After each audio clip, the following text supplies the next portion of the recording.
What's going on, everybody? Seattle Mike fights with friends. UFC, not UFC Fight Night, UFC 274, mother truckers. This has already been a wild one. It was a wild one before it started. When 10 hours ago, Donald Cerrone fell out sick. Then, of course, we got, before that, we had Charles Oliveira losing his belt on the scale. Technically, I know that's not correct. Charles Oliveira will not lose his belt until he steps into the cage. So, essentially, and knock on wood, I don't think this is going to happen, but essentially, Charles Oliveira could find any reason to pull out of the fight right now, including sickness from a bad weight cut, and he's still champion. So what are we doing here? This is weirdness.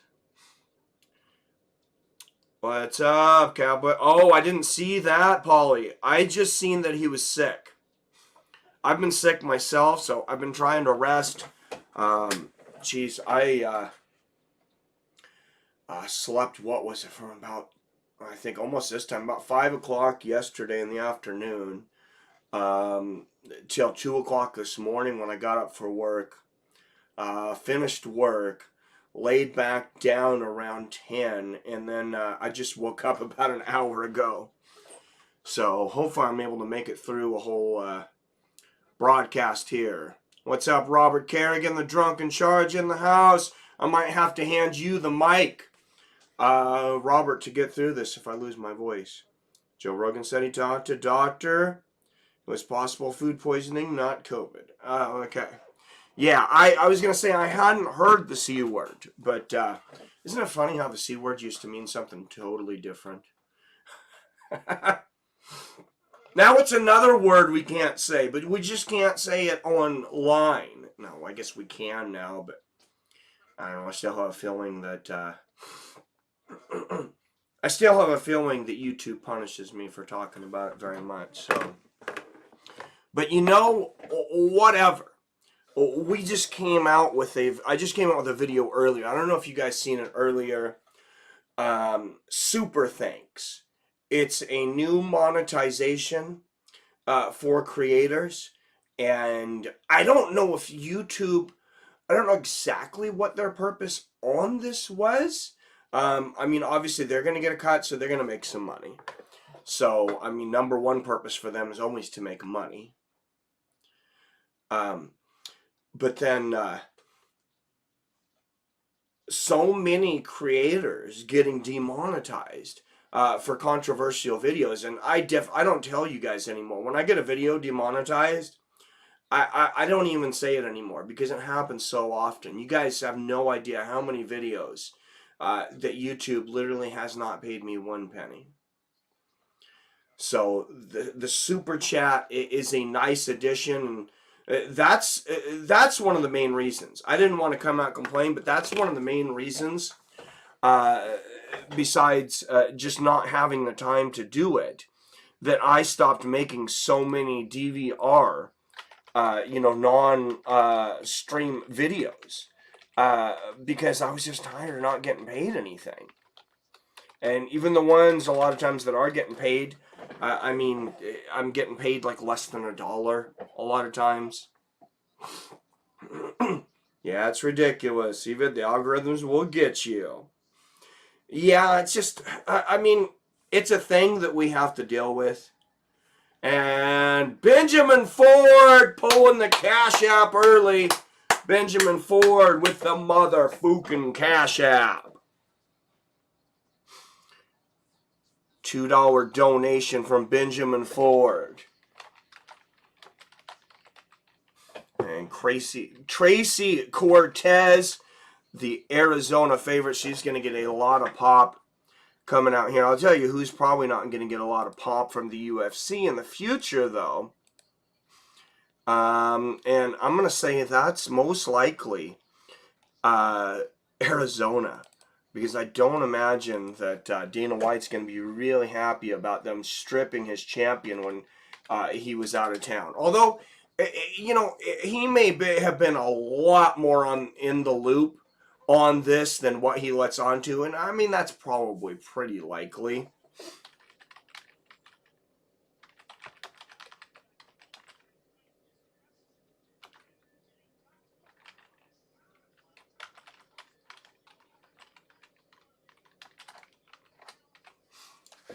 All right, and you'll see the scrolling bar on the bottom now is for donations. That way I can keep the Cash App, Seattle Mike Cash App name up there. But I appreciate that, Benjamin Ford. So your name is on the bottom scrolling bar instead of the top bar with the fighters there. Now, thank you, though. I know Benjamin doesn't donate to see his name, though. I know he donates because he's a good guy and he's a frequent donator. So I greatly appreciate it, sir.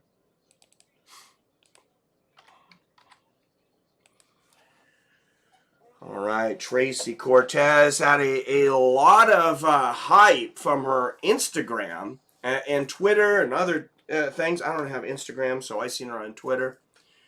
But I'm a little scared of Instagram, to be honest, guys. It seems to be a mind suck for a lot of people, and that's the last thing I need in my life.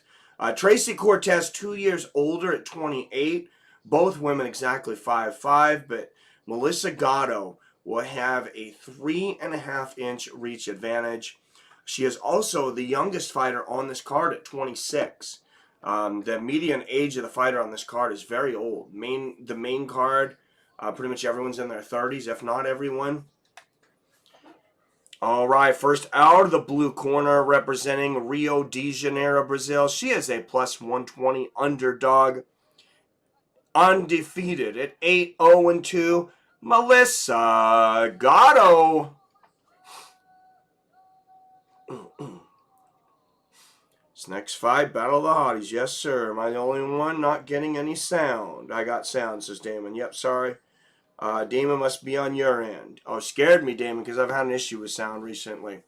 And out of the red corner, representing Phoenix, Arizona, she is a minus 140 favorite. 9 wins against 1 loss. One of the hottest ladies in MMA today, Tracy Cortez. Wow, you guys see all the Hispanic males with the Cortez Love shirts on? I mean, she's like the fucking Beatles right now, but for men. That's crazy.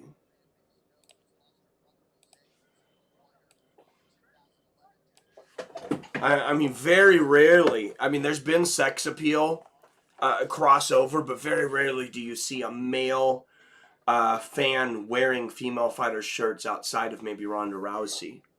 So that's pretty incredible for Cortez. Cortez in the black trunks, Gatto in the gray. Nice outside leg kick there from Cortez. Cortez is cute. I see your voice is back. Yeah, knock on wood that it stays back.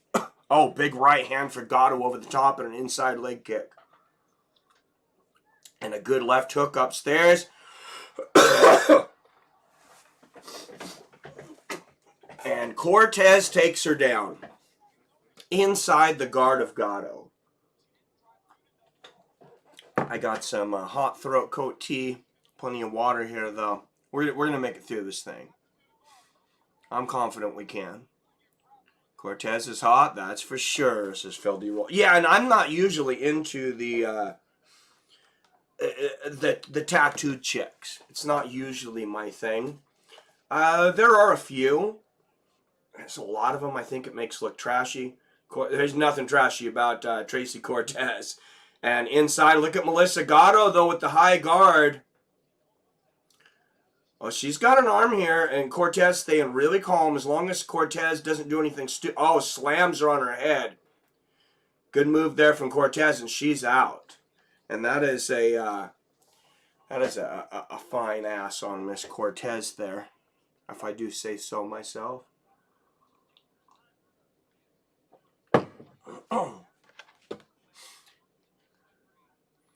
Bad news, Donald Cerrone and Joe Lauzon is off the card. Now Chaos Williams and Rude Boy Brown going to be taking their spot on the main card.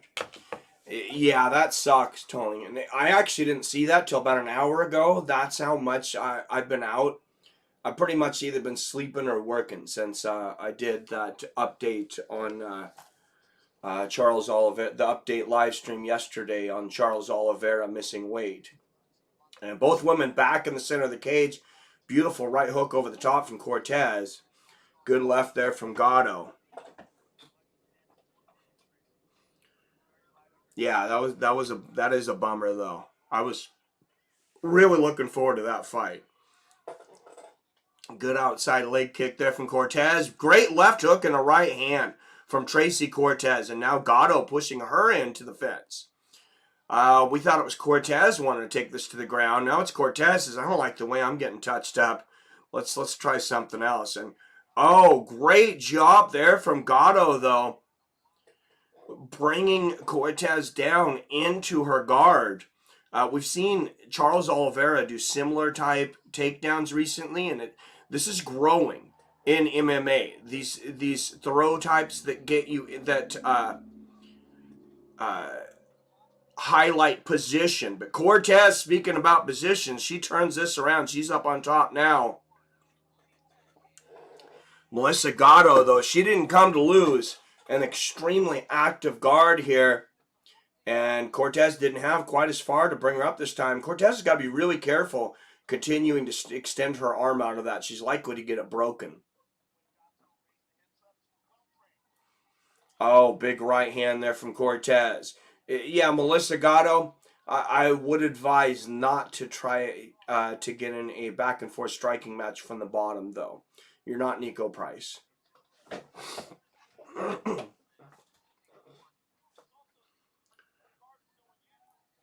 All right, good to hear it, Damon Stout. I wonder why that was.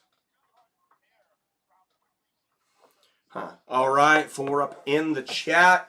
I know it says 4, guys. For some reason, it was saying really low numbers the last stream. And then when the viewership came out for the video, it had 3 times as many viewers as the prelims before. But it had showed less people in the chat. So I don't know what's going on with that. As long as people keep watching, I guess there's not a whole lot we can do about it. It was just getting me down that I wasn't doing a good job. But nice left hand there from the top from Cortez. And Cortez, a little bit of, oh, nice right hand. Cortez calls Gatto up and catches her with her right hand right as she gets up. I bet Melissa Gatto will remember, when somebody tells you to get up off your back, put your damn hands up. They're not calling you up to make friends. They're calling you up to hit you.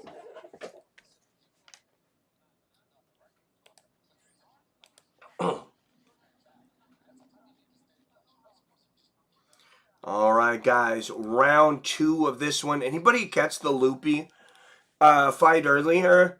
Loopy Godinez on the prelims. I didn't watch it, but man, it is all over. I went on Twitter MMA for a minute. That's where I seen about Donald Cerrone, honestly.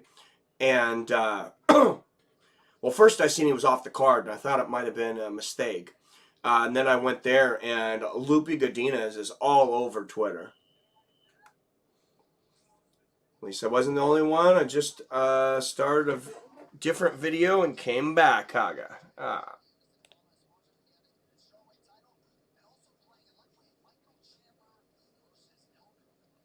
Cheers, Ice Cold Fox. Cheers to everyone. Cheers to you, Jong. BKFC was dope last night. Man, I really wish I would have got to watch that. I love BKFC. Nice body kick there from Cortez. Loopy is my new dark horse. She's damn good, man. Caught some of it. It was a shutout. Yeah, I heard people online asking if there'd ever been a 30-24 fight scored. I'm like, not in UFC. I'm pretty damn sure about that one. Oh, a couple of good right hands there from Gatto. Maybe some of them that could have been, though. That was a very close round, that last round. I mean, Cortez closed it out strong, but you could make a good case for Melissa Gatto winning that last round. Manhandled her opponent the whole time. You mean she handled her? I get you though. Nice knee to the body there from Cortez. And yeah, Melissa Gatto did not come to play tonight.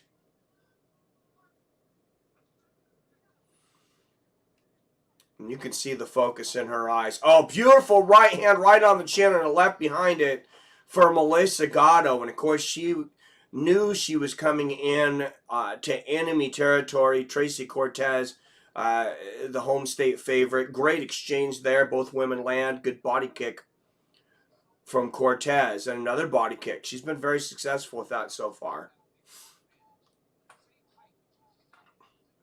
Oh, nice right hand there from Gatto. I like her little running jump there through the foot up and now gets the takedown. Once again, Cortez right back up, but Gatto looking to wrap her up before she takes her down this next time. And she does. She's pretty close to hooks here. Cortez has got to be really careful to her next move here. She's got one leg blocking Gatto having the back. If Gatto can take that right leg and get it on the inside of Cortez's right leg, I mean, how many guys have thought that? But if she will have her back. Possible food poisoning, doctor thinks. Oh, yeah, he's sick. Oh, yeah, she's using sweet science. Oh, yeah, it's off. Sorry. I didn't see that. Yes. 10-9 Cortez. Oh, and great ground and pound here from Melissa Gatto. And now Gatto has the back. She's up a little high, but Tracy Cortez, this is still not a good position.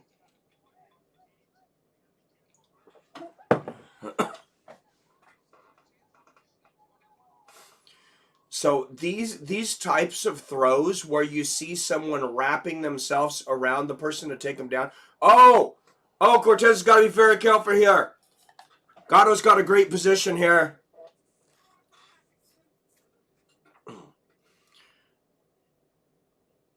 Oh, and she's out.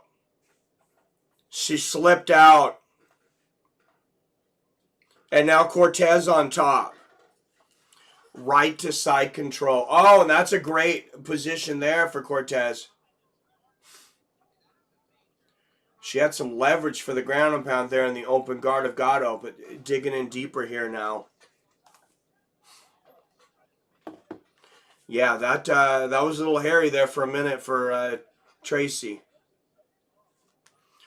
But no, I remember a time in judo when so many people were wrapping people up before they got them to the ground. Because in judo, they give you very little time to put on a submission. Like basically when you hit the ground, if you're not already locking it in within a few seconds, they'll call you up. Or if you don't have a position pin.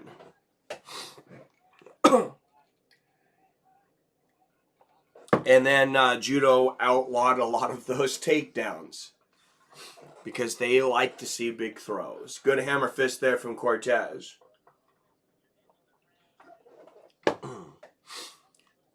Bet Cortez and Ortega do naked BJJ together. I bet they do. And the high guard here from Melissa Gatto. Big hammer fist on the top from Cortez. I got to give that round to Melissa Gatto, though. I think we're tied at one apiece going into the third. And the drunken charge agrees. All right, it's all down to this one, ladies.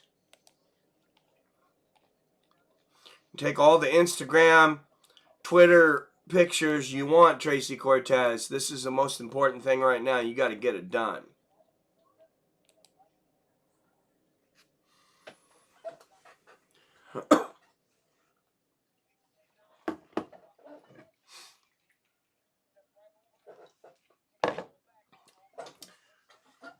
All right, round 3.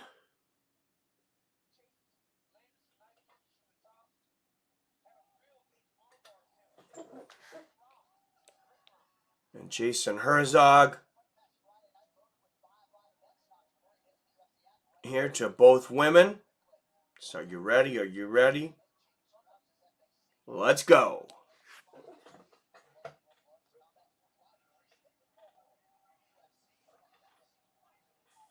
Nice 1-2 there from Cortez. Good left hand from Tracy. Oh, sloppy takedown attempt there from Cortez, but lands a nice right hook there at the end of it. I wonder if that wasn't a bit of a feint. Good right hand there from Gatto. And an inside leg kick. There's the outside leg kick from Cortez. And Gatto, has let Cortez go first a lot of times tonight. But, when Cortez goes, Gatto always finishes. She always follows. Good left hand for Cortez. Good 1-2 for Gatto. Oh, Cortez made that takedown look easy. Too easy.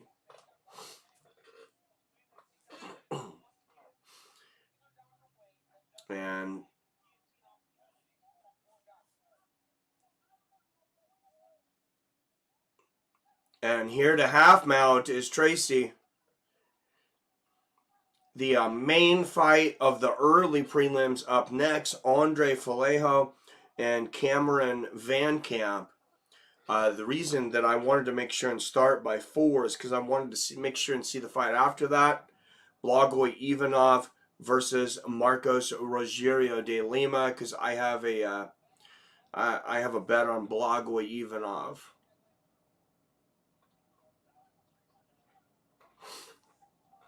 And now Cortez in dominant north-south.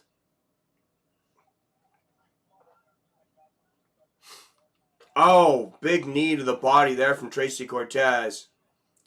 And Gatto manages to pull guard. That's a big move there from Gatto. She was in a bad position. And live odds right now have Tracy Cortez minus 1,100 favorite. That might not be a bad idea to pull the trigger on Melissa Gatto at plus 550. They just pulled it off.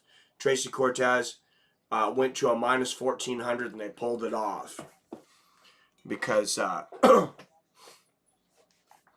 but yeah, I mean, if Cortez came back, or Gatto, came back and won the rest of this round, there's a likelihood, there's a possibility she wins the fight. Oh, big hammer fist from behind here from Cortez, though. She looks ready to really put it on Gatto for the rest of this round. And a couple of good elbows there on the side of that. Oh, and Gatto looking for a knee bar. Good hammer fist there from Cortez. Great patience tonight when in submissions for Cortez. And some great hammer fists there. Because Melissa Gatto has had a lot of submission. Oh, now she's going for a heel hook. And that was not an illegal up kick because Melissa Gatto was not standing. But that helped Cortez get out of that. Gatto's going to wrap her up and take her back down again, though. There was plus 600 for just a moment on Melissa Gatto for this fight. Before they locked it up.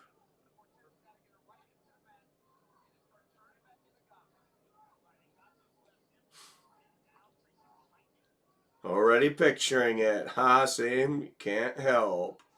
Rip shot, what a fight. And now Cortez in dominant position, not really doing a whole lot. Because Gatto's just holding her in position here, almost with like kind of an arm guard around the head there. And now Cortez switches position. Now she's in mount. Yeah, Tracy Cortez is going to win this fight now, for sure. I mean, not for sure. Cortez could somehow finish her. But big ground and pound here for Cortez. These women are working. Hell yeah, they are.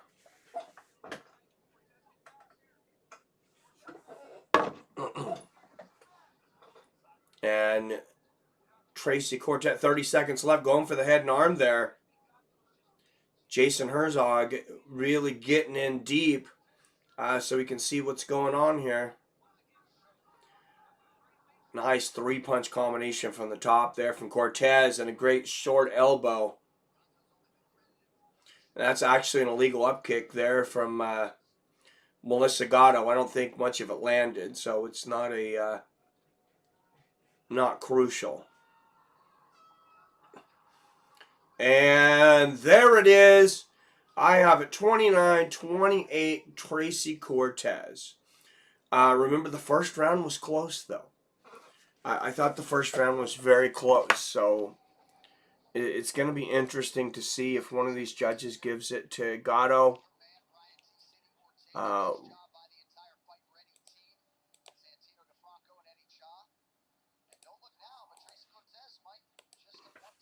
mean, if you score this as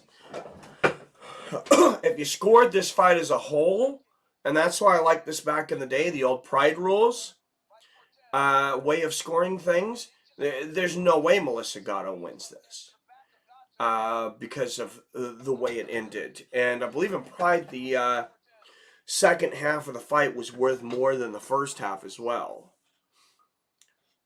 Old Ortega hanging out. Lucky guy, right? All right, and nice to see respect shown by both of these women. And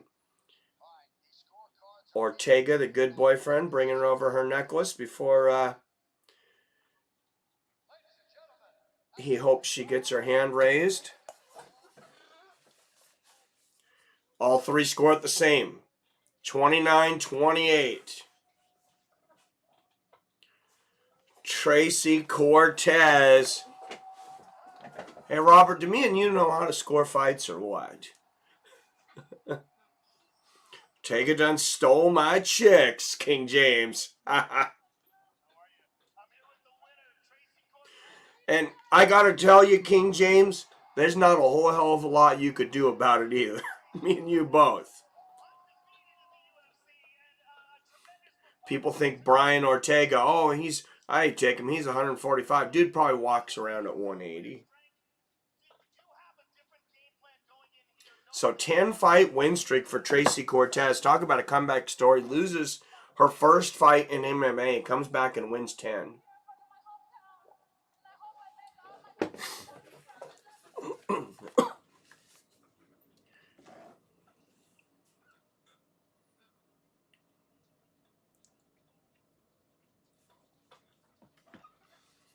Yeah, I wasn't aware of that either, Robert. But smart move by the UFC to put Cortez on this card, because I can just imagine how much money they made in all those Cortez shirts that all those dudes were wearing.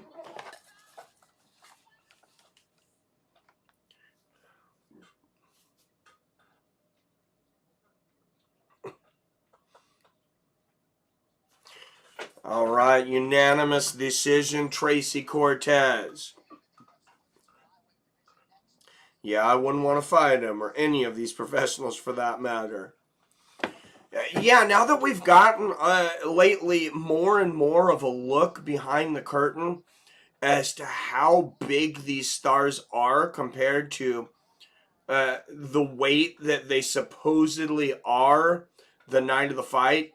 Yeah, they're that weight after knocking on death's door of losing, 20, 30, even more pounds in a short amount of time. I don't like it. I don't like the weight cutting. You guys know that. I've talked about that for a long time. And that's why I'm happy about the super thanks. Now that YouTube has came back out with the super thanks, I am working on a new video on weight cutting, a short documentary. So way back, I don't know if anybody remember it, way back, I had a documentary on weight cutting. And it showed Darren Till doing his weight cutting. It showed Chris Cyborg. It showed some other things. And YouTube kept pulling it down and it was different reasons each time. I think I put it up like 3 times. And eventually I ended up having to put it up on Daily Motion.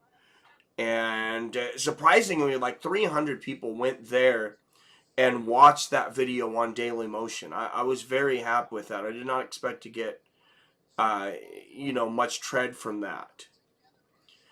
But I will be making another video. I think I know a little bit of what to stay away from to keep it up this time. I just don't think it's going to be monetized.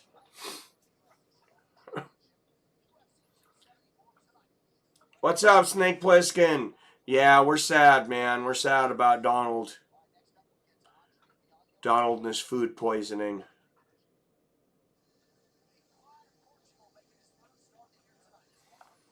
All right, Cameron Van Camp and Andre Vallejo coming up next.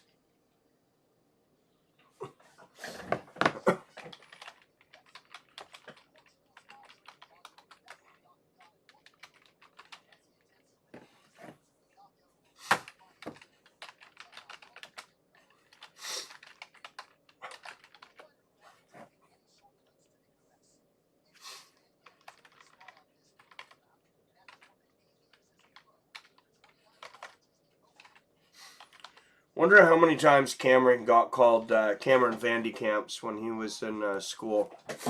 Pork and beans, I think, were a little more of a thing when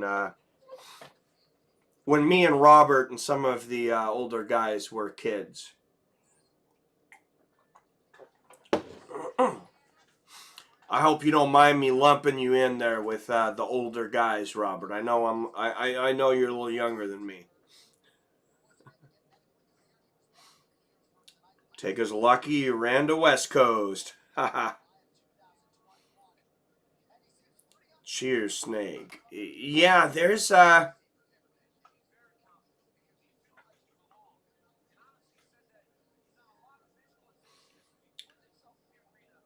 depending on where you are on the West Coast, unless you're in California or Eastern Washington or Eastern Oregon, there's not a lot of tough guys.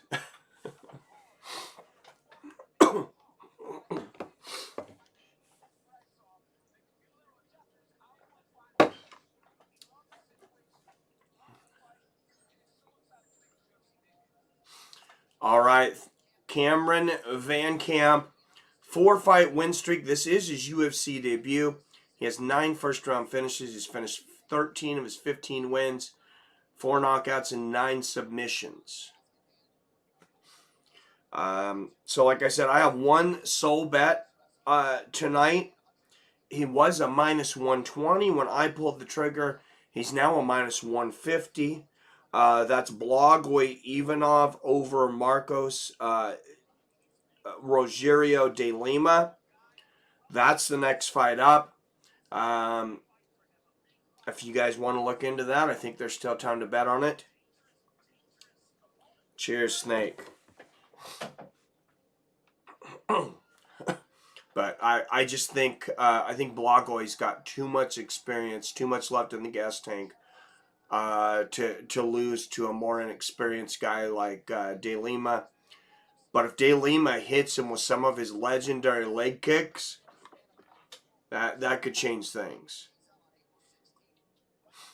Be 43 in 4 weeks. If you ask my liver, though, he will tell you 65. Ha ha ha. Salud. Phil, did they cancel fight or push it out? I have not heard about them rescheduling it. So as far as I know, it's just canceled, but I only found out about this a few hours ago.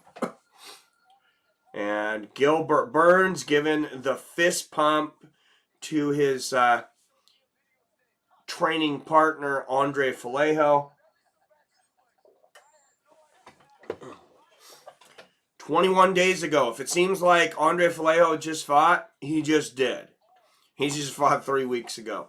11 first-round finishes. He's finished 13 of his 15 wins, 12 by knockout. So both of these guys are big finishers. You have one that finishes the majority of his fights by knockout. You have the other that finishes the majority of his fights by submission.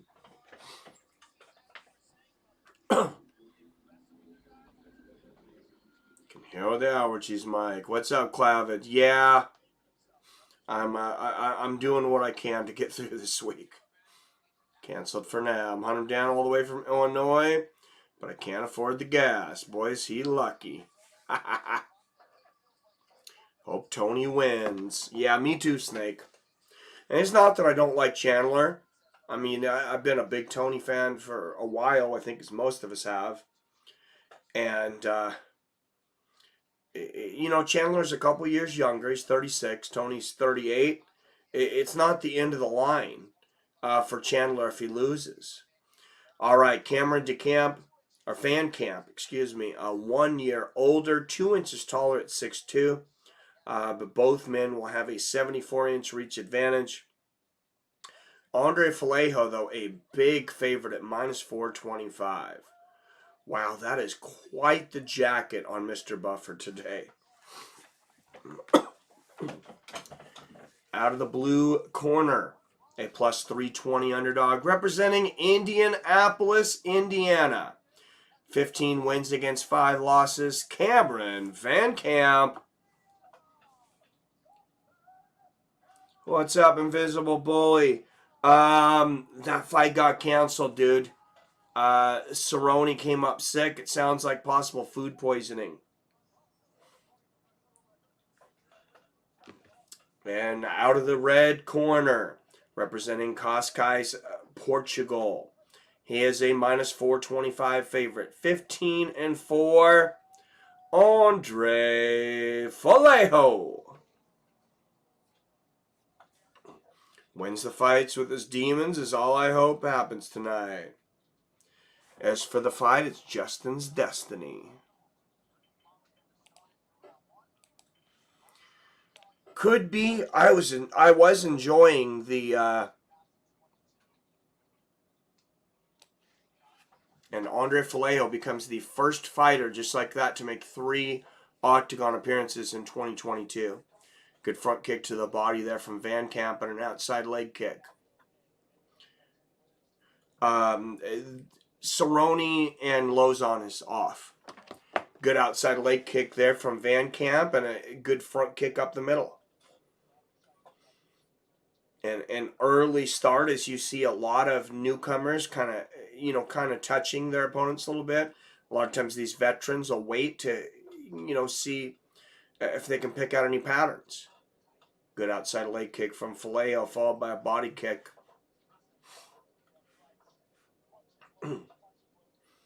What is that tattoo on Van Camp's back? That is, he's got some very intrinsic tattoos there.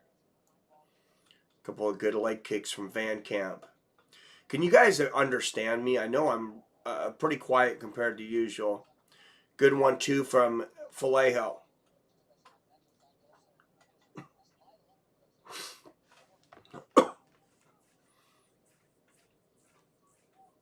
Oh, well, I think it would have been a 3-rounder. Yeah, it was a 3-rounder. So that's just above the Ozarks. Oh, nice. That's why you got such nice land, King James. Wonder if Lauzon poisoned Cerrone when he found out losers should retire, Dana said. Ha ha ha. Loud and clear. Well, thank you, Phil D. Good combination there from Andre. Good right hand on the chin from Van Camp. Left hook behind it. They exchange big shots. These guys do not enjoy decisions. As I've mentioned before, most of their wins for both guys are by finish.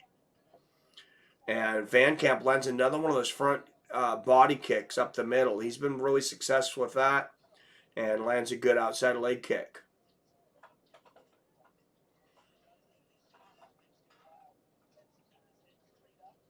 With Vallejo being vulnerable up the middle like that, you got to wonder if Van Camp might throw a front face kick up the middle eventually. There's a good outside leg kick from Van Camp. And Andre answers and lands a front body kick of his own. Oh, great combination from Van Camp. And there's a big left hand right on the chin. Oh, what a shot! And it's all over just like that. You have hard strikers, and then you have natural-born punchers. And Van Camp just found out what the difference is. Cameron Van Camp, welcome to the UFC, buddy. Damn.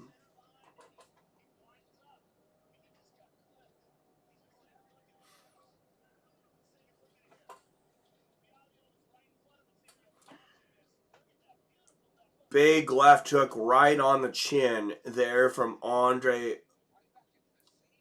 Vallejo. Oh, and you see Van Cap's throwing an uppercut up the middle. And it's the counter left hook. Boom. What a left hook from Vallejo. And there's a good angle. The left hook right on the chin. Kaboom. Andre Vallejo doing work. Damn. That looked much better in full speed.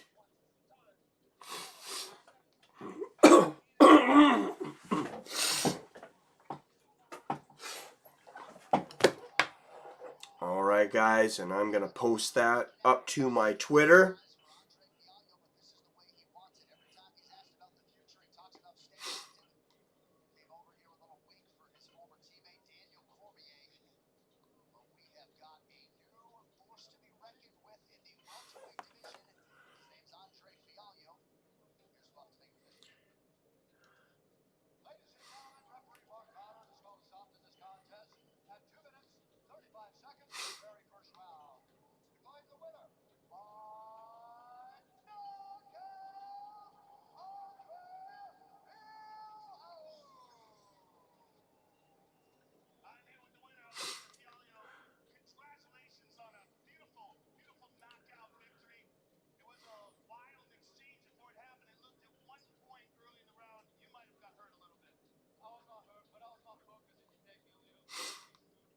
Oh, he's not going to admit to getting hurt there, Joe.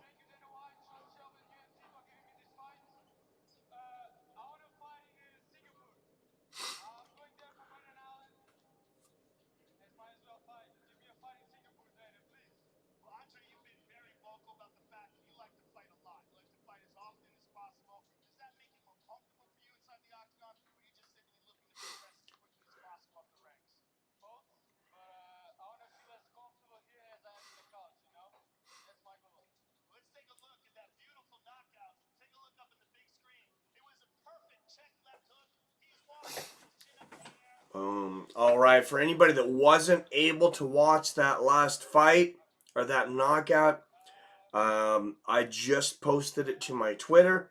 It's processing. I'll give you guys a link here in a minute. Even if you did see it, if you guys could follow me over on Twitter, Seattle Mike.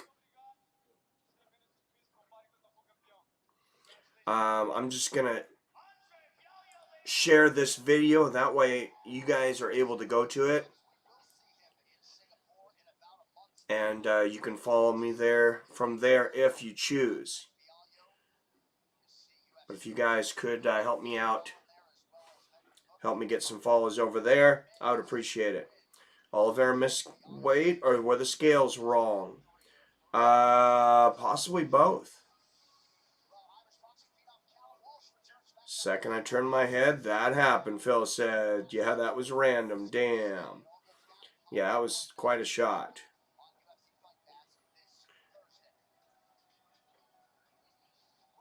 What's up, Greg Brimstone? This old boy. He missed weight on the scales, but there's the controversy is they're saying a lot of fighters were reportedly saying that the scales that were given to them in their hotel rooms were not the same as the official scale they were using. And it doesn't even sound like fighters, and I'm just reporting what I heard. So if I'm wrong on this, don't hold me accountable. This is what a lot of people are saying online, is that it doesn't sound like fighters had access to the official scale, which, I mean, that's a problem for me. And it sounds like that might always be the case. So mad about Cowboy. Yeah, what's up, Billy Hughes, the time bender? Theron Nelson in the house. Hi, buddy. Yeah, I'm out about Cowboy too, Bill. That sucks. Shave for Mother's Day. Haha. You got it, Billy. Billy knows. Yeah, I wanted to see Cowboy fight. Cowboy Lauzon was main event for me. Luckily, his card was stacked to the brim, so I think I'll survive. Possible food poisoning, UFC doctor thinks. Yeah, Chaos and Brown. What's up, PBR Street Gang? Thank you. Yeah, I am feeling quite a bit better. It's amazing what, 14 hours of sleep and a 20-hour span will do for you.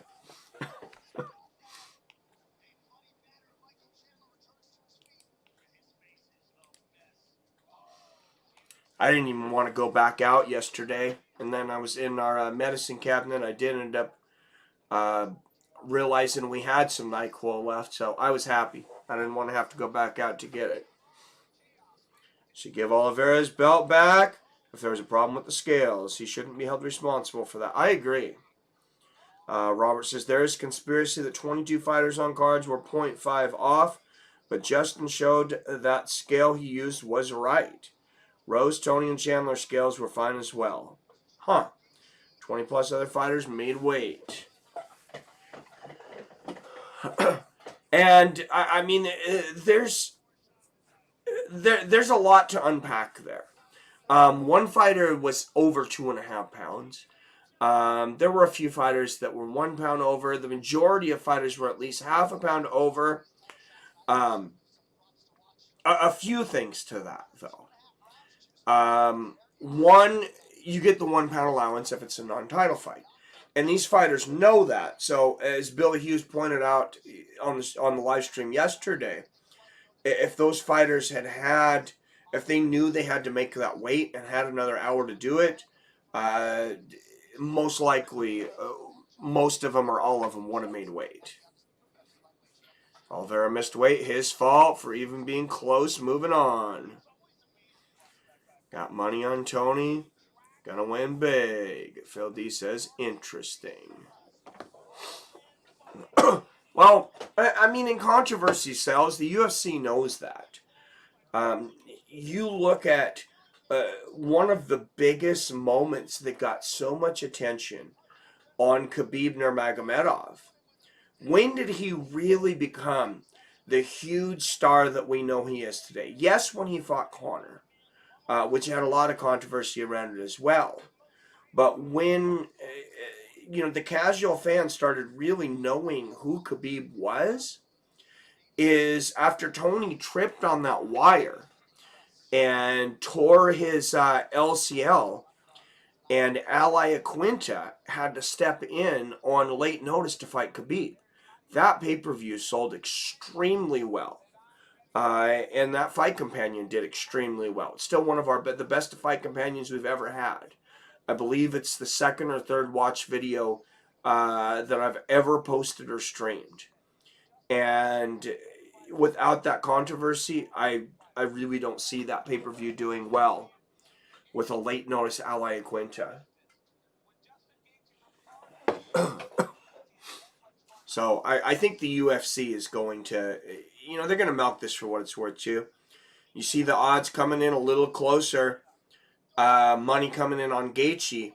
He is now just a plus 115 underdog. Oliveira minus 135. I've seen Oliveira as high as a minus 150. I thought I might have seen him higher, but I'm not positive. I might be thinking of another fight. I'm a Chandler fan, but I'm a bigger Ferguson fan. I hope he wins. Yeah, that's where I am, Phil. What's up, Torrin Brown? Yeah, that was a hell of a KO. You ain't joking, man. Oh, and I forgot to post that. That's the link. If you guys want to see the Andre Vallejo first round knockout over Cameron Van Camp, if you missed it, it's on my Twitter. I just posted it. Also, if you could give me a follow over there, and I will check my Twitter afterwards to see which of you followed me and make sure to give you a follow back. Al did better than anyone else against Khabib. He didn't win a round, I don't think, but he hung in there, which is more than I can say for the other guys. Yeah, it's crazy how a losing effort It could have been maybe the best performance of the guy's career that, had some good fights in his career. I'm not saying he was like Hall of Fame material or anything, but I mean, Al definitely had his moments in the UFC.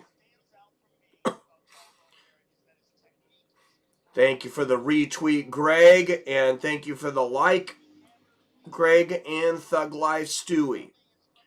Over on Twitter, appreciate it. Let's go Raging Owls, J-Dig. Andre got rocked by Van Camp. Yeah, he did get rocked. Man, that was a great fight. I was almost wondering. I was like, man, is Van Camp going to pull off an upset here? Because I was looking at his record before. I knew it was his UFC debut. I was like, is this a sleeper pick? And then when he started exchanging with Vallejo, I was like, ooh, this is not likely to go well for him. And of course it didn't. Just a difference in the power of those two guys. And Charles Oliveira, you can see his last 5 fights. He was a minus 400 favorite against Jared Gordon. He's an underdog against Kevin Lee and Tony Ferguson. Won both of those. He was a slight favorite over Michael Chandler. And then defeated Dustin Poirier in his last fight, of course.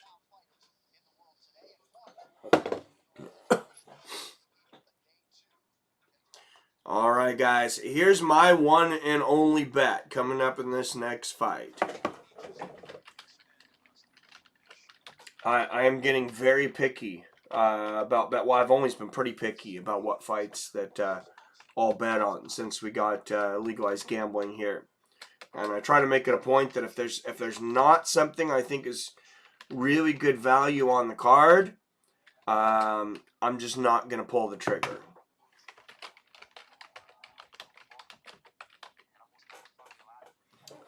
This one, I really like Blejovich Ivanov over Marcos Rogerio de Lima.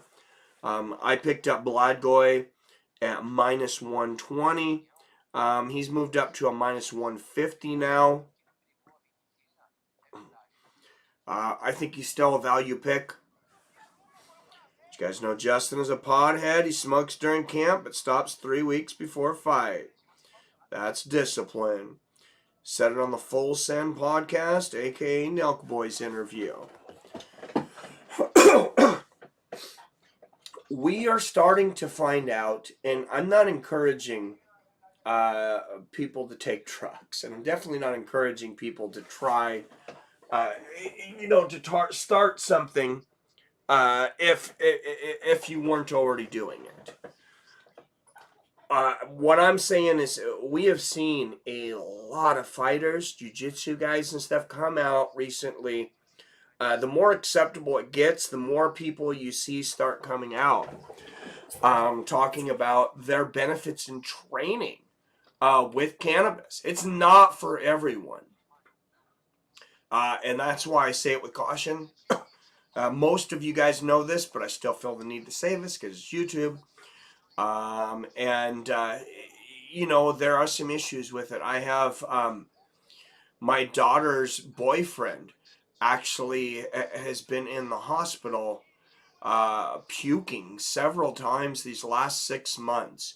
And they have determined that it's due to cannabis poisoning. He has something where, I don't know if he's like allergic to cannabis and it's messing with the inside lining of his stomach.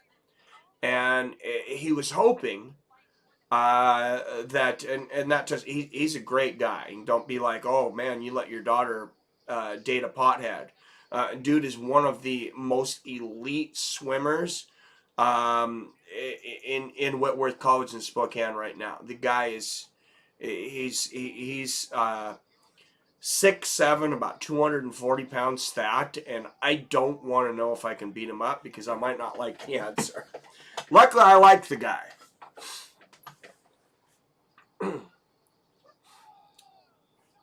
Watched the interview a couple days ago. Nice. But, also just in my family, I will tell you, this is a strange coincidence, but my brother-in-law is actually permanently in a mental institution. Was one of my best friends, probably permanently. Um, is in a mental institution right now. He can leave and walk around and kind of do what he wants, but he comes back to this home where I think there's about 8 to 10 different guys there for different reasons.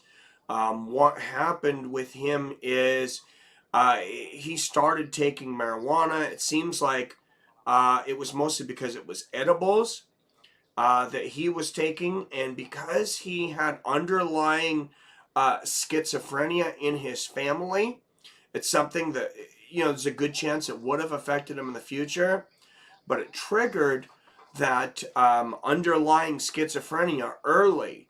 And I mean, now the guy's just off his rocker. It's very sad. For a while, he thought Donald Trump was consistently calling him. He thought that the CIA was contacting him. At one time, he even thought that he was the leader of the Jehovah's Witness Church. It's unbelievable. You could make a movie on it. And one day on the new podcast that I'm working on bringing out, I'll probably make some kind of documentary on it. Khabib could have finished that fight at any time, but he tried and he didn't. Khabib appeared to choose to practice his boxing against Thal. That's true. That he did. Best win for Alaquenta was against the crowd for booing him. Andre has power in his hands. Hell yeah, he does. Jay Diggs says, Greg, my favorite Raging Out fight was when he beat the snot Kevin Lee in Milwaukee. Yeah, that was awesome. That was a great fight. I'm not a Kevin Lee hater. I'm a hater of very few fighters. I can see why Kevin Lee would rub a lot of people the wrong way, though. Hate having to stop for 3 hours, let alone 3 weeks whenever I have to fly. They drug test you for flying? What airport are you at, Robert? Maybe I just don't know. I've never heard of an airport drug testing, though. Amen, J Dig. Always a good day when Kevin Lee loses, especially if he cries after, like when Tony beat him. So hyped for that Tony Ferguson and Chandler fight. Dude, Torrin, me and you both, and I'm sure you'll be happy to know, I think 90, maybe even 100% of our crowd are going for Ferguson. I got Chandler, sadly, but I will miss Tony, says Clavin. Dana addressed that. He said that is not a win or go home fight. He says neither one of those guys' job is on the line. They're way too valuable to the UFC. Have had way too great careers and fought nothing but the best. Good for the soul. Well, most souls. My sister-in-law is allergic to cannabis. It's crazy how unlucky that. How unlucky is that? Absolutely. Sucks for them. So please explain to me, why is Ferguson being wrote off easily? He fought Justin G, took a beating, but that was 2 years ago. Tony lost 2 fights. He just got wrestled to death. Yeah, no, I agree. And I'm going to skip through because I got behind on the chats here. So if you had something you really wanted me to read, let me know if I missed you. Billy says, edibles triggered my PTSD. Can't do them anymore. Just flour for me. I've never done flour, but I was actually having, I thought, some pretty bad effects from edibles the last couple weeks, coincidentally. I'm usually like a 5-10 milligram guy at the most. I might go back to 2.5 milligrams if I don't just quit, to be honest. But yeah, I had a couple days of 20 within like a week and a half. And guys, I'll tell you, I felt like I had brain damage for 2 fucking weeks. It might have not have been 2 weeks, but it felt like that. I was forgetting stuff. I was having a hard time functioning at work. I was, just non-observant and out there. It's like I was you know, just a little high all the time. So I doubt I'll ever do that much again. And so I used to talk to myself. Hey, who doesn't? From time to time. Grew on me a little bit later in his career, right? Yeah, same Bill. I talk to myself all the time. That jacket Dean Thomas is wearing, ain't it? Oh, yeah, it's Dean Thomas. Smoked my last bud yesterday, says Theron. Alright, still grumble to myself. Weed edibles help with my PTSD. That's a bummer, Billy. This isn't a joke. I have issues with weed. Oh, a lot of people definitely do. Oh, I know that. What's up, Josiah Perez? I go through an ounce of bud once a month. So for a rookie like myself that doesn't smoke and's only done edibles, Phil, is that a lot? How much is an ounce a month? I have no idea, to be honest. Darren, that's my problem. I can't stop smoking bud. Just talking to myself. It was weird. Definitely schizophrenia. Oh, damn. Only pilots are drug tested to get on a plane. I'm confused. Well, Robert was saying I only have to stop when I get on a plane. So I'm not sure if I misunderstood that. My wife doesn't smoke, says Phil. I've got drug testing and I just smoked. Fortunately, I bought fake urine. Oh, that's a stressful road, Theron. Oh, see, and that's how someone could have gotten COVID. If somebody was thinking it was the C-19 that took out Donald Cerrone, they just posted on the screen. Donald Cerrone out due to non-CVID illness.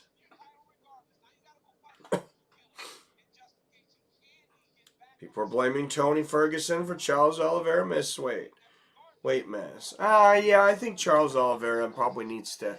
I don't know if he's the one blaming people, but we need to put some blame on that guy as well. I'm not saying I'm completely happy about the situation. Cut down from 4 ounces a month. Now I smoke 2.5. I'm the only one smoking it. I don't do blunts. I smoke bowls or joints once in a while. Nice. And cops when they pull their gun. Oh, I definitely don't get as high as it did. Yeah. I don't know. I quit for a month when I first got my chauffeur job. But now I started and now I have to get drug tested. I feel like an idiot. They need to be tested, Clavin says. Well, it would be nice if it's going to be legal in so many states if they had better testing to see when it went in your system. Does anybody know, is there better testing now on marijuana? Can they tell if you've taken it, you know, in the past 30 hours as opposed to the past 30 days?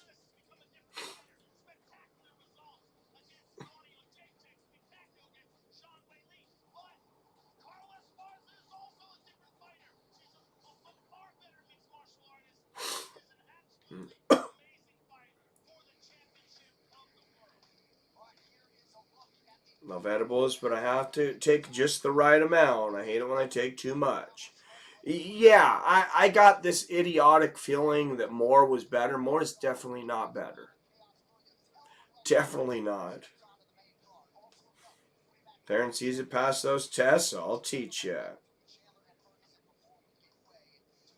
I don't share with you, it's all for me. I got my card, so I just smoke my bong.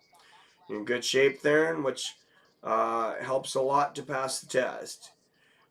Yeah, for those guys that have seen Theron on Facebook, and I know he's posting videos a lot of times on the Fights with Friends Facebook page.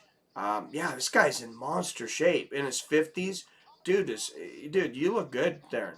You're looking chiseled, man. I taking photos at the gym. Inspire me to get back in there. I haven't done a P test in over 20 years. I was on that kid probation. Yeah, I don't really want a job again that takes so much control of my life. I'm really getting sick of, especially like corporations, how much they think they can control us. And I promise to make this short so I don't go off on a tangent here. But, you know, these corporations, a lot of the same corporations that are firing you for failing a weed test, their executives are all on cocaine. All of them. Because it's such a performance enhancer for executives. And trust me, I never did cocaine. But, God, I seen a lot when I was in upper management in the corporate world. And yes, I seen a lot of executives that had written that termination paper for someone failing a marijuana test that I knew did a lot of cocaine. Hey, what's up, Drunken Boxing MMA? Hey, I'm doing good. Doing good, Drunken Boxing. How are you doing, my brother? I'm was a little sick the last couple days. I'm recovering though. Just glad I can do this card because really been looking forward to this one. Just don't do it, Mike. Ben, I can hear the audio, Mike. Just don't want the YouTube police after you. Oh, thank you. Yeah, I had the, thanks, appreciate it. I had the headphones a little close to the mic there. Thank you. Refuse to submit to enslavement and silly rituals. Yeah, it's so crazy how for so long we let these corporations, act like gods in our life to tell us how we're going to dress, if we're going to shave or not. God, I work for a company that for, 12 years, I wasn't allowed to have a beard. If you had a 5 o'clock shadow, they would literally send you home. Or tell you to clock out and at least go shave and then come back. And this is an overnight graveyard position. So, don't care about this fight at all. Blago Ivanov and Marcos Durera is going to be a boring fight. I care about it because I put money on it, Torrin. I got Blago in this one.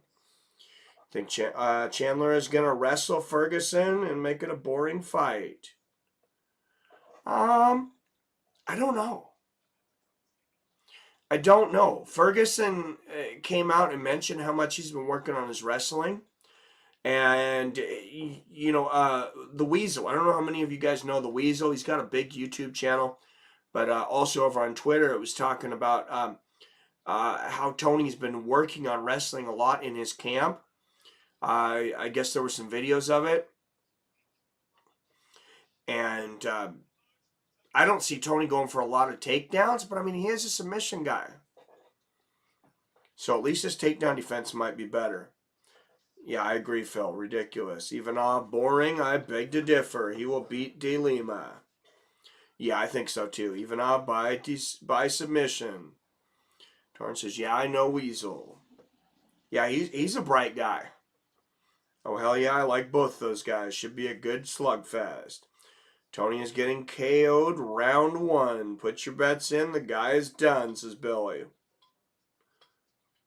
All right, Billy, just to cause a little controversy, I'm going to go ahead and pin that message and give Torrin Brown your address. No, I'm just joking.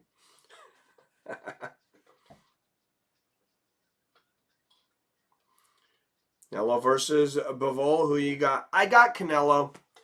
I never bet against Canelo anymore. That guy's... I know he keeps moving up in weight, but I underestimated that guy for a long time. It's not going to happen again until he loses. That guy is really good. Used to work at Enterprise Rent-A-Car. They would send us home to shave. Yeah, that's... And at least you were in the customer service, business, but that's still freaking ridiculous. Thinking Chandler needed the win and will just hold them down, possibly. That's a good point, Ben. I didn't think about it. He really does just need to get a W. What's up, Namrak? Love you, man, for doing this for guys like me. Single dad can't afford all the pay-per-views anymore. Bummer. Hey, I hear it, man. No problem. I appreciate you being here. All right. De Lima, 1 year older at 36, 2 inches taller at 6'1", and he'll have a 2-inch reach advantage at 75 inches. Both men weighed in around 255 pounds. All right, guys, it is the first fight of the ESPN prelims.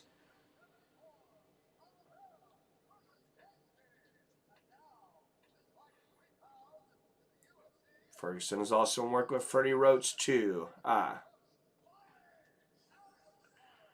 Yet to wear a silly diaper on my face and seldom encounter Karens outside the city. All right, guys, on the blue corner, he is a plus 120 underdog. 19-8 as a professional from the Dana White Contender Series, Marcos Rogerio de Lima. Yormar looked amazing in Bellator yesterday. Hell yeah, he did. I didn't watch the event, but I went back and watched that. That was awesome. All right. A minus 140 favorite representing Sofia, Bulgaria. 18 wins against 4 losses. Presenting the number 15th ranked heavyweight in the UFC, Blagoy Ivanov. Never smoked weed, but I took meth about 10 hours ago. Oh, geez, are you serious? I hope not. 36 liver of 56. I don't understand. Sorry. I'm confused, Namrek. I was a lot porter. I got the car serviced and washed. But they used to make me pick up customers even though it wasn't my job. That's why they made me shave. Oh, that's crazy. All right. Ivanov in the white. De Lima in the black. We'll see if these two men can prove Torrin Brown wrong and not have a boring fight here. I kind of have the same feelings that might happen, though, Torrin. De Lima, though, has legendary leg kicks, as a lot of you know. Good front kick to the body there from De Lima. And that's how he made it in the UFC, is he stopped his opponent on Dana White Contender Series in the first round with leg kicks. Good body kick from De Lima. And a good outside leg kick. Oh, that was low. De Lima hitting the day nutsack early.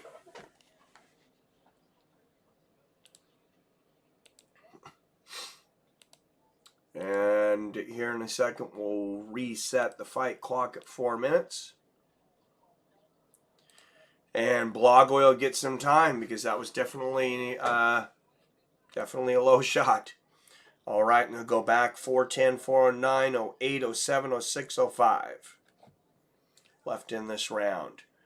Oh, beautiful left hook backing up there from De Lima. Work with asbestos because they're a mess. We saw. Oh, screw it. Let's all go take some. Oh, my goodness. That's crazy. Oh, I mean, sort of. I took Adderall. Oh, yeah. I used to take that. So, yeah, I guess technically I did take meth. Just prescribed by a doctor. Would be forced to shave twice a day. Oh, yeah, that would suck. I'm down, Billy. Oh, beautiful left hook there from De Lima. And De Lima looking significantly better than Blagoy Ivanov early. Come on, Blagoy. This is my sole bet on this card. Body kick from De Lima.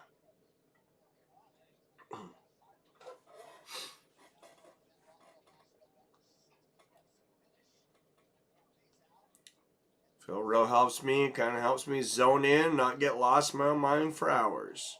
Stay away from that sheet. I've lost lifelong friends to the crack monster. Oh yeah, it's bad. Light bulb thing is wild, never understood that. Oh, good shots there from De Lima. He's having a great first round here.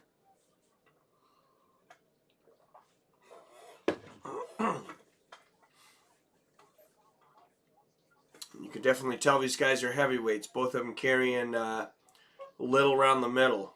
More than a little.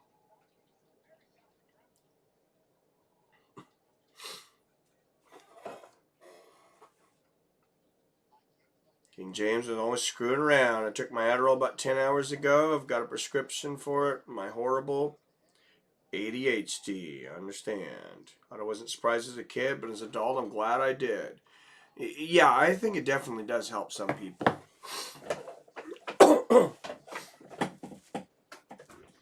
I mean, I switched over to Alpha Brain. I'm not going to lie to you guys, it's not as good, but it's natural, and it does definitely help. Good right hook there from Ivanov. And, nice right hand there from Ivanov as he eats a leg kick. Oh, good left hook from De Lima. And these guys are starting to bang. Ivanov, a little, kind of a notoriously slow starter. Good left hook to the body from Blejovich, but a combination upstairs lands for De Lima. Ivanov has been a step behind for most of this fight.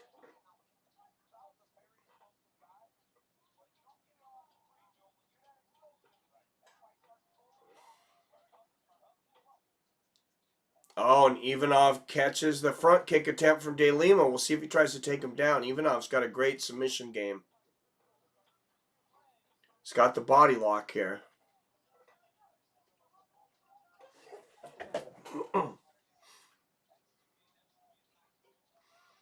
Heard that, dude? You got a bet on Mike. He got stabbed with 12 to 14 inch knife.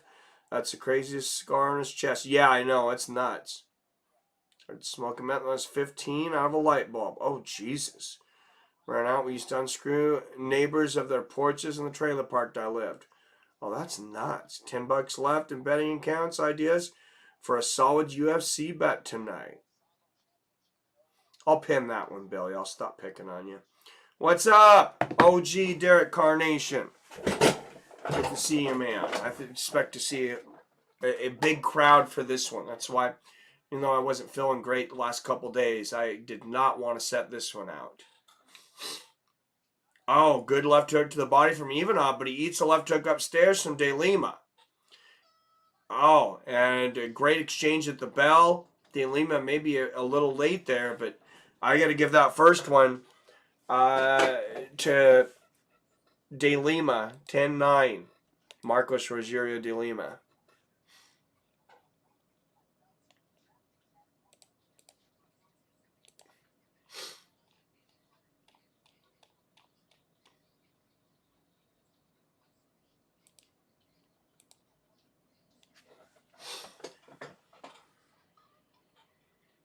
A lot of folks out raw as hell. Got buddies who got off opiates with kratom.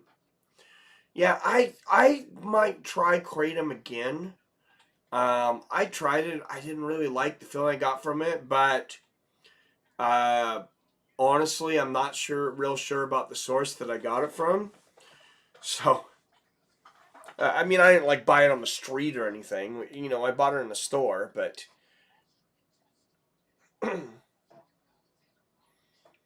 All right, guys, next week, Blejovich versus Alexander Raykich.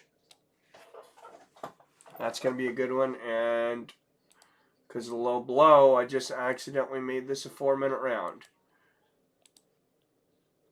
So sorry, guys. it's just going to be a little behind on this one. I guess 10 seconds behind. Good right hand from De Lima. Official time 4:40, 39, 38, 37, 36.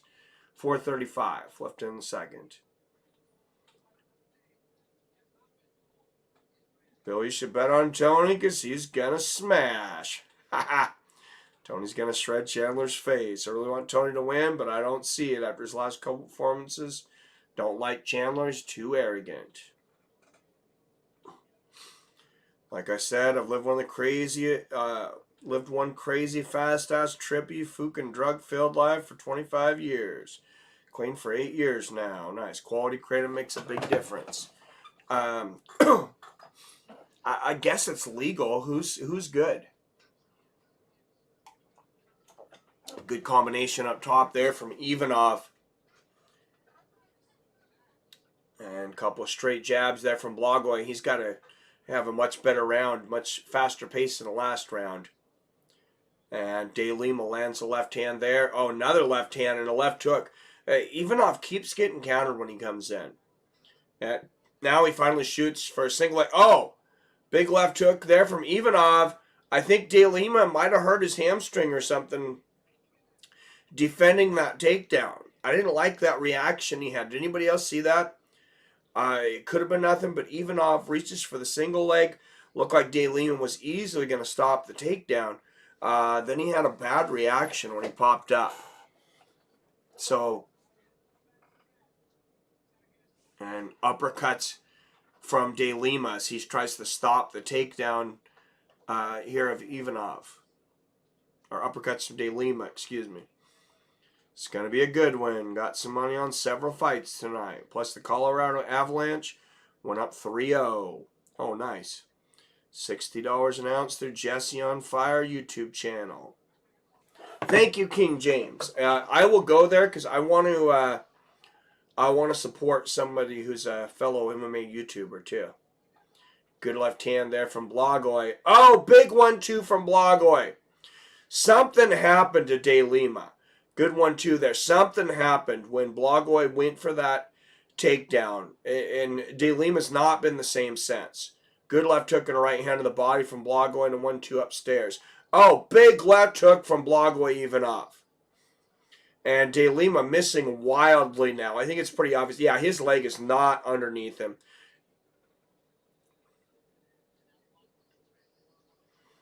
Oh, and the straight right up top and a left hand to the body there for Blagoy. Yeah, you got to wonder. I don't know if it's a knee or what it could be, but, I mean, he definitely hurt his leg. So, Ditto G, we lost our goal keeper to that eye injury. Oh, that's big. Kentucky Derby was an 80-1 underdog. Holy jeez, that's crazy. Gets Jesse on Fire vid sometimes. Of course I am. I'm in Colorado. All right, and De Lima now pushing Ivanov into the fence.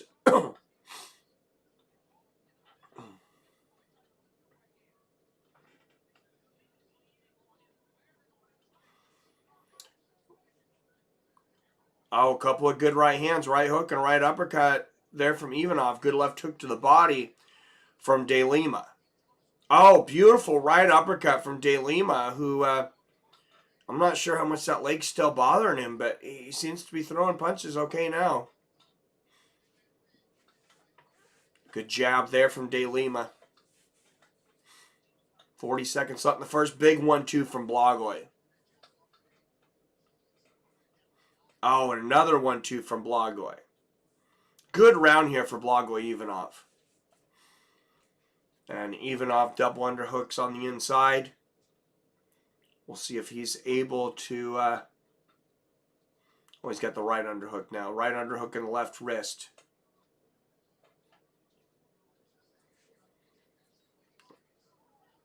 Oh, nice left hook in the clinch there for Ivanov. De Lima answers, but Ivanov's was definitely more powerful. Oh, big shot there from De Lima.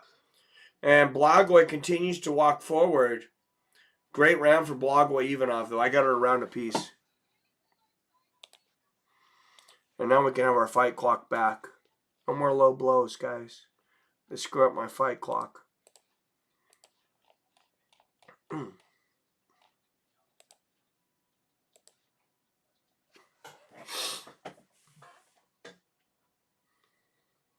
Jesse's Kratom is the real thing. Too many folks pushing crap that quality manufacturers won't touch.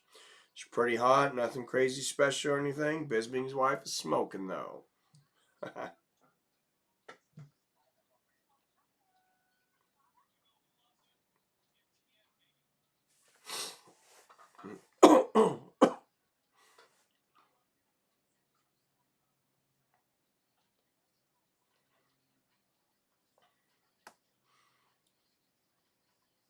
Too bad he's only got one eye to look at her with. Yeah, Jess is too hyper and gossipy for me, but his Kratom is the quality stuff. Bet on my Avs to win the Stanley Cup before the season ever started.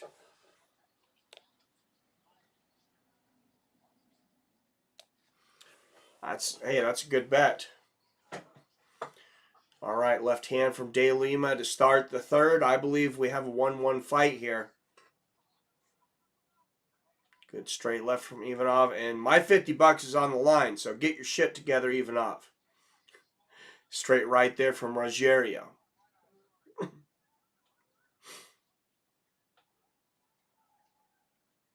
Oh, good right hand and a left, right hook and a left behind it for Ivanov. De Lima lands a right hand in there, but now Rogerio shooting for the takedown. That's surprising. No give on Ivanov's defense here.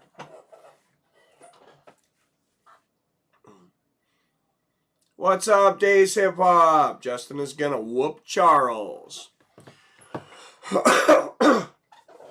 I think that tough weight cut could definitely affect Charles.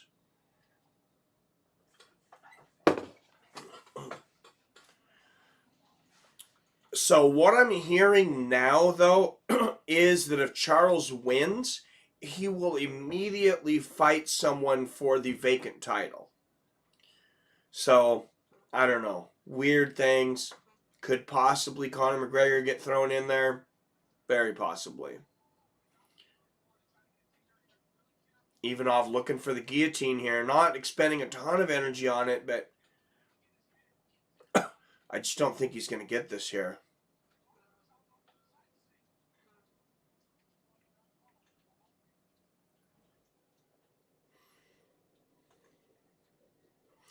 I am surprised De Lima didn't attack the legs even more. He's had a decent leg attack up. Look at the size difference in the legs of De Lima and Ivanov. De Lima's got some monster legs. Oh, good straight right and a left hook from Ivanov. And they exchange. Oh, both guys land. De Lima almost fell flat on his face. Wow, he just fell into Ivanov. Otherwise, he would have been on the ground. Ivanov looking to his corner here. Saying, they're both tired, I believe. Blagoy, Ivanov. It's hard to tell when Blagoy is tired because his pace has never been quick.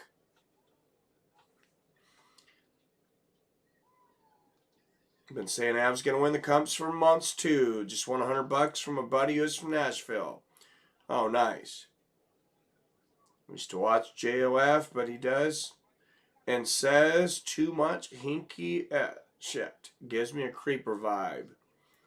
Oh, wow. That's not good. I think he's just buying time to recover. Even I'll clipped him here. Oh, he definitely clipped him. Got serious money on Justin, even though I don't like him.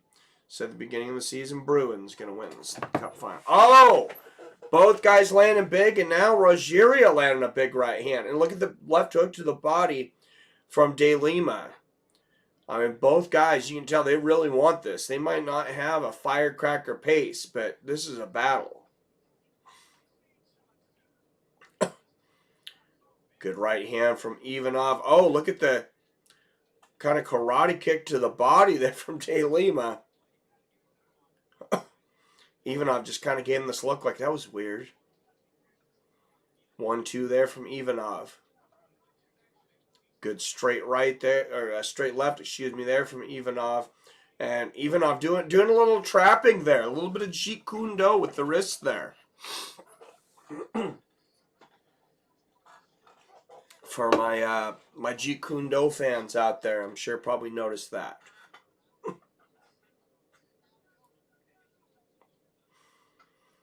And Ivanov really working for this takedown, but it looks like it is not going to happen.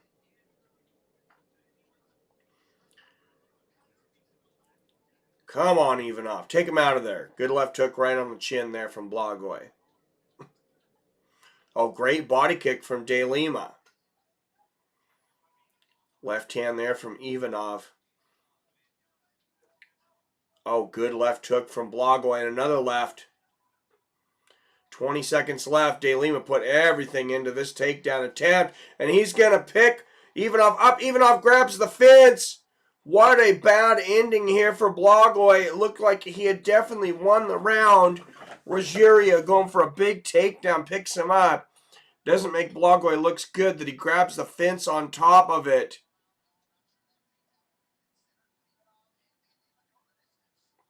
Wow, I'm a little worried about this decision now. Bruins going to bounce out the playoffs in round one. Sorry, Robert. Hurricanes sending Bruins on vacation. Vic described Justin the best as the Homer Simpson of MMA. I like Justin Gaethje, though. Said that in the beginning of the season, not now. I'd like the Bruins to win, but not going to happen. Even though I just drooled on De Lima. It's so gross. Greg's is 29-28 Ivanov. They better not give De Lima that round just for that takedown. They might, though. You don't want to end a round on the bottom. And like I said, I mean, they might hold it against him that Blejovich grabbed the fence there.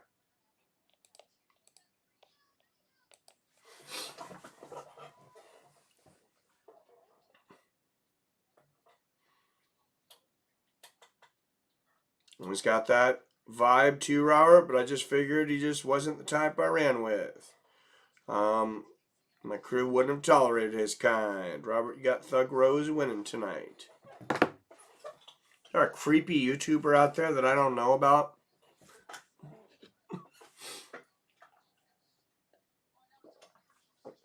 All right, official decision and my money on the line here. Trying to win almost enough for a UFC pay-per-view here.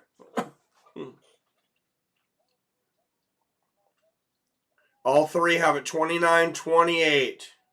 Unanimous decision. Blejovich Ivanov! Give me that money, bitches! I was a little worried there, but he gets the unanimous decision. That was not the confident pick that I thought it was, though. That was nerve-wracking down to the end there. Nice. So yeah, get that bread. Is there a rule in the book saying no spitting, drooling, or exchanging body fluids? I wonder. Yeah, I think it's discouraged. I mean, I don't know that. I don't think that was purposeful. I think Blejovich's just a mouth breather. To be honest, I mean, I'm not trying to be derogatory, but the guy looks like he's tired before the fight starts. Every single time.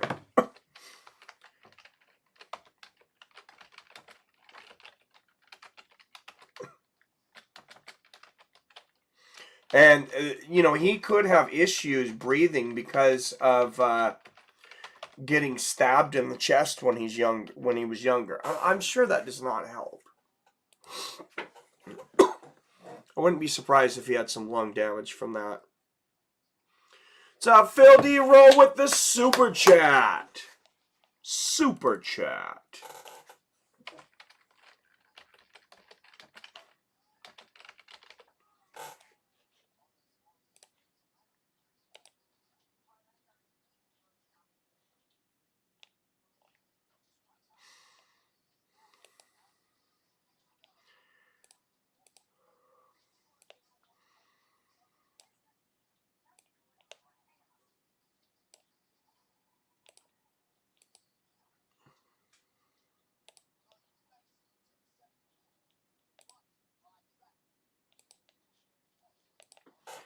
Phil D roll.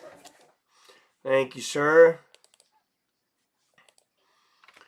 The $2 super chat bringing us up to $4 on the night.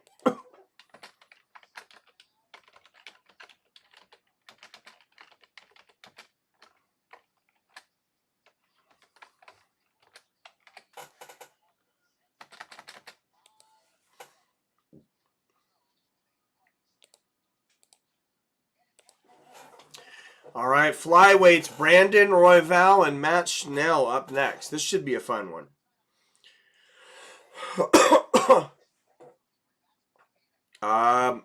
Derek, I have to place my bets here in Washington in person. There's only about 10 casinos that take bets, and they're all native land. So there's one, I got to drive, it's about 25 miles to that casino, and I place them in person. Jesus, that could do it. Stabbed in the chest? Damn, like 14 times or something. That'd be funny. 1 point deduction for drooling in opponent's mouth. Oh, that's so disgusting. Took an ice pick to the chest once for exploding a cordless phone on this guy's face. Not a good day. Oh my God. Yeah, that's a wild life. When you're getting stabbed in the chest because you broke a phone on someone's face, that's when you got to step back and look at your life decisions. I think at that point.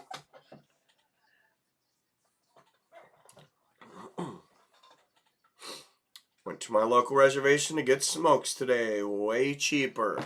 Yeah, the gas is way cheaper too.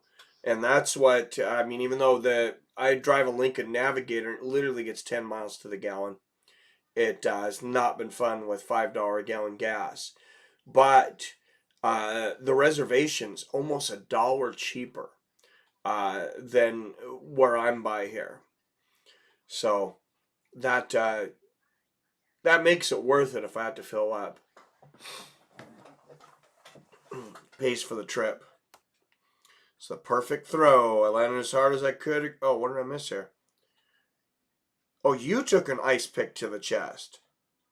I thought you were talking about Blejovich. Holy shit, man. It's the perfect throw. I launched as hard as I could across the room, and it hit him perfectly right in the face. It's almost worth the stabbing I took. Damn, that's hardcore, Greg. What's up, Josh in the house? It's as bad as me getting 2 of my fingers cut off because someone tried stabbing me as I grabbed the blade. Oh, yeah, don't. Well, I mean, at least you didn't get stabbed. Oh, that sucks, man. Hope they're able to put your fingers back on. Yeah, I'm nowhere near that wild these days, but I was a little crazy in my 20s. A lot of us were, Greg. I definitely can't say that I didn't get in, a good amount of street fights in my 20s, or, I could have definitely had a couple of assault charges on me. Never that anybody that didn't deserve it, though, or didn't start it, in my opinion. Yeah, I have a Toyota Highlander. I try to fill it up when I go there. It's only 45 miles from me. Nice. Yeah, it's worth it. When you probably have like me, I have a 25-gallon gas tank. I'm sure the Highlander's probably about the same. Got lead embedded in my chest plate from 40 years ago. Oh, Jesus.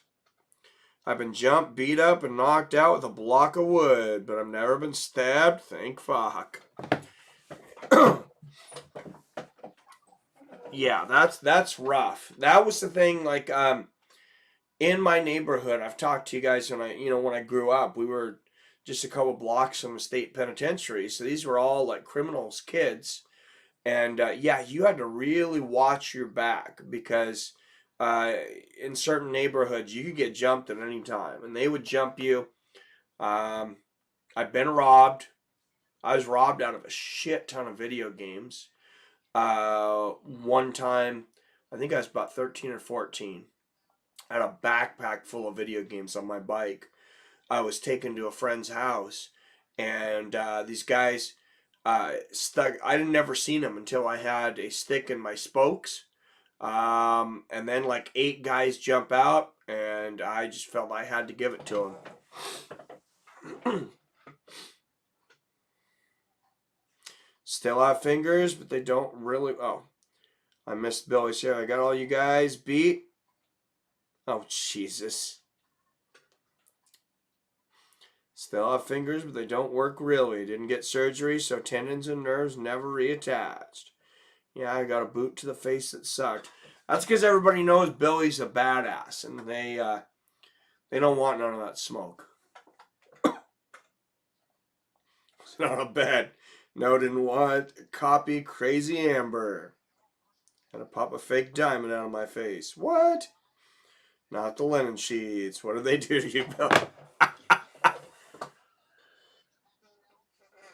Is anybody watching that? I was thinking, why is this on TV? This is like the nuttiest thing. And I have not been watching it. But I've had several people telling me, dude, they're like, you gotta have an edible and watch. One of my friends told me, he goes, it will change your life. I said, that sounds a bit extreme, but he said, watch that trial on an edible. It will change your life. All right, in the blue corner, representing Shreveport, Louisiana, plus 210 underdog, Matt Schnell. What's up, Comedic Genius in the house? Mikey, me and you, and anyone else, fight companion on Gringo Poppy. Who's in? Is that your new YouTube channel? That trial has been must-see TV. I would definitely do something with you. All right, and out of the red corner, he is a minus 260 favorite. Fighting out of Inglewood, Colorado. 13-6 as a professional.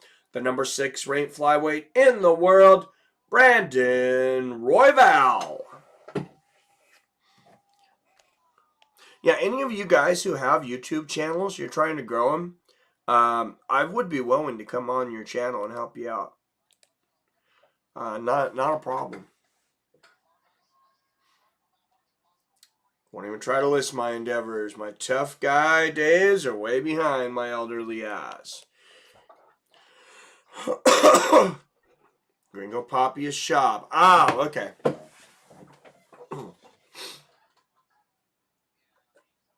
I don't know why I didn't know that. I just listened to Schaub on Rogan the other day.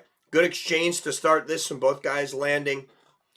Brandon Royval, of course, a precision striker. Good body kick there from Royval. Man, talk about a notice and quickness when you go from 2 slow heavyweights to 2 fast flyweights. Head kick for Royval. And a combination there from Snell. Both guys landing right hands. We got action.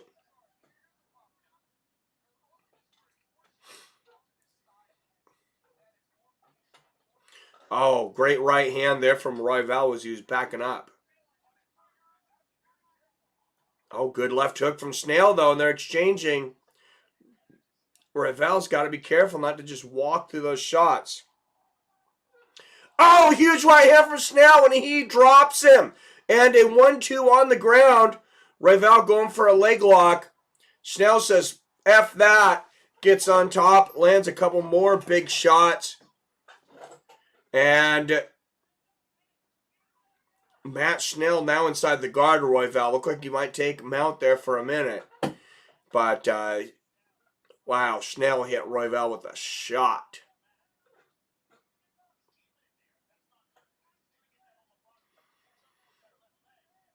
And, you know, I got to wonder, how much does weight cutting have to do with us now seeing more power a lot of times in these lighter weights? Because you used to very rarely see much power in, like, flyweight, even bantam and up to featherweight a lot of times. Oh, look at this. A Darce choke attempt here from Schnell, and I think Royval is out. Oh, now he drops a guillotine on Schnell. This is pretty deep. And Schnell taps! Wow, what a transition! Brandon Royval was in a deep Darce choke, escapes, sees Schnell made a monumental mistake keeping his chin up, and just sinks that guillotine in. Wow. And I will tell you guys, just for self-defense purposes, of course, if someone's attacking you, you see a lot of these guys defending chokes so well. Very rarely anybody ever, gets the guillotine. They're getting much more rare. If you get somebody that actually has their chin up like that, it's seconds. And you've seen it right there. It is seconds until they are out.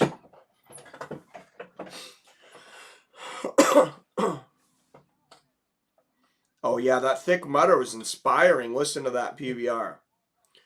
Love everything Thick Boys puts out. I just STFU now. See, here's the problem, Clavet. It's like I'm 43.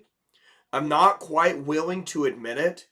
And part of me kind of still wants to get in fights because it's fun.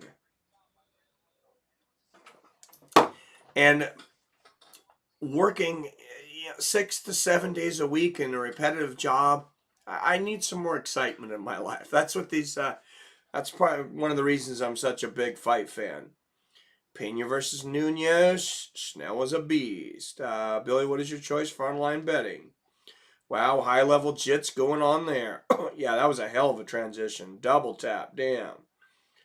Double tap, that had to be tight. Yeah, like I'm saying, if your chin is all the way up and you don't have to work to get that choke in there, um, I know, obviously I didn't fight at this level, but I mean, I choked a lot of guys out in judo and other places that I won't mention. But generally, a guy's chin's going to be down. You're going to see them taking their knuckles and they're going to grind them along that chin line. Of course, they're also stretching them out, uh, with their guard. But just don't do it too hard, guys. Take your knuckles. Take your knuckles like this and push them up against your chin here and grind it and push it down. That does not feel good. I actually got penalized in a judo match once because I was trying to sink a choke on, and I was grinding like that, which you're only supposed to grind so much. It's kind of, you're not supposed to just press there. And I was really pressed. This guy was really fighting. It was really intense. So I got a penalty because this guy started bleeding out of his mouth, which then I really got pissed and ended up slamming him. But what's up, Nuka-Cola? Happy fight day, sir. Just try to get the guy from MMA Hills to fight you again.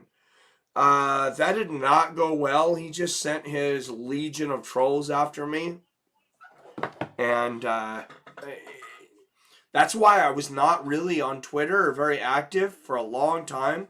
And I still haven't been super effective. Because that's where they attacked me. After I challenged him to a fight, he sent a gang of trolls after me. It was pretty relentless. So, I won't make that. And my channel was not very big at the time either. His was much bigger. Still is. What's your thoughts on Oliveira? Faking injuries. The fight will get postponed and moved to another date. What's up, the Durrell? I thought that might happen. Charles is definitely, I don't think it's not going to do it. Otherwise, he would have done it by now, I believe. But he could have just said, hey, I had a tough weight cut. I'm pretty sure that's what Khabib's excuse was when he missed against Tony. He just didn't fight and kept the championship. If Khabib, this is the exact same situation Khabib was in with Tony Ferguson. But that was for an interim championship, I believe. Because I was just looking at this yesterday.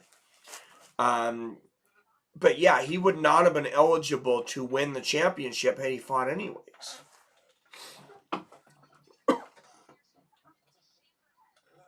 Thick Mutter, I would love to try the 5K win. They offer even though my body's foot. Yeah, that sounds like more my pace, Robert. When they were talking about, what was it? I don't remember what it was, 15K or 9 miles or some shit. I don't know. I was thinking, oh, I could run that. Probably through the mud if I, got myself into shape. And then when they talked about guys taking like 5 hours because they have obstacles, I don't know if you guys have heard about, I didn't know everything that's involved in the Tough Mudders. Apparently there's obstacle courses that electrocute you. That's kind of terrifying. I'm not sure about the Thick Mudder yet. Had one of the welding groups I run, we got into it with Thadamari King, moron. Got a gang over there? Oh, Moss can be feminine and easily triggered. What a piece. Sending internet trolls because he's afraid to man up. Schmeh. Could Charles still pull out without being stripped? Oh, yes. Until he steps into the cage, he is the champion. He's still officially the champion. It just sounded better and less confusing to say he was stripped on the scale. But, that is not factually correct. He will be stripped when he steps inside of the cage, technically. Arizona Athletic Commission took the belt, not UFC, so he can fake injury, but still can't get his belt back. Okay, so maybe I'm incorrect there. What time does main event card start, Mike? Well, what's up, Brian? An hour and 10 minutes. So 7 p.m. Pacific, 10 p.m. Eastern. Oh, Jesus. Okay. All right. Next fight up. Macy Cajun versus Norma Dumont. And I want to say Norma is the one that I think she missed by like 2.5 pounds.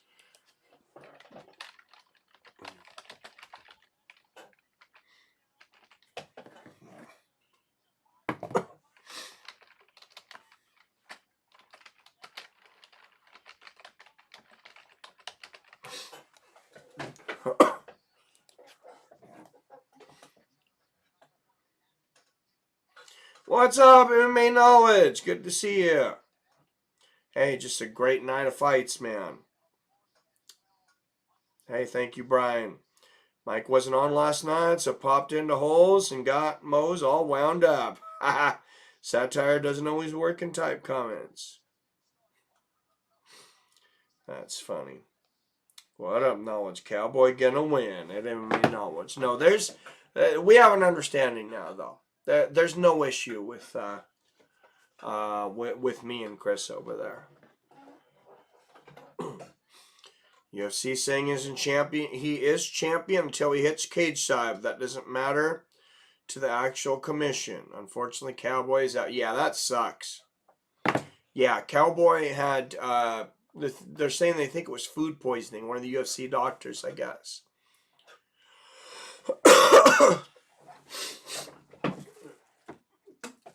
And they, yeah, I think that nose broke about 12 hours ago.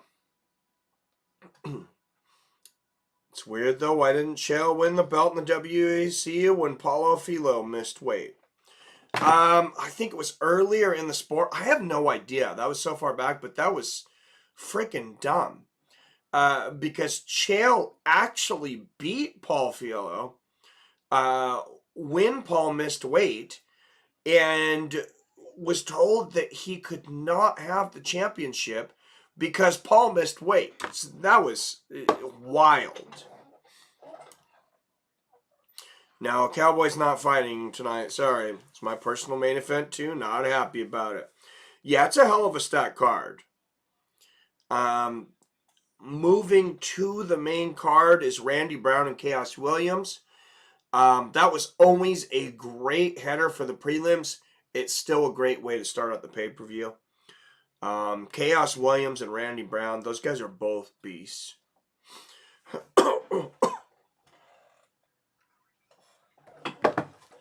Yeah, it's disappointing. And like I know Dean, the only time he gets a pay-per-view is when Cowboy's on, so he hasn't, I'm pretty sure, so I don't think he's bought one in a while.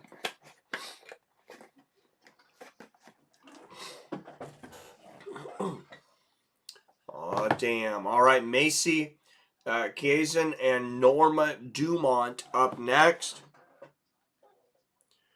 That's a tough one for Shogun, man. That's a tough one.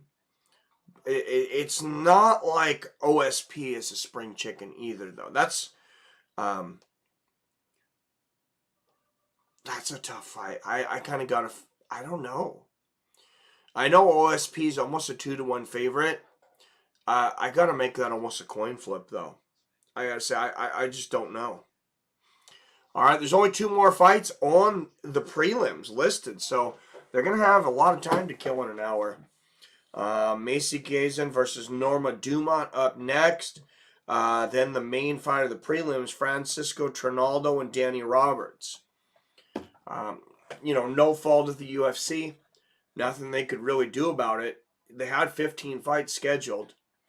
When you get a fight fall out and you got to move everything up.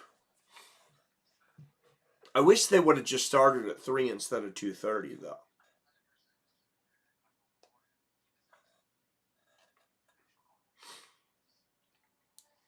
Williams and Chaos might have made main on a weaker card. Oh, definitely on a fight night.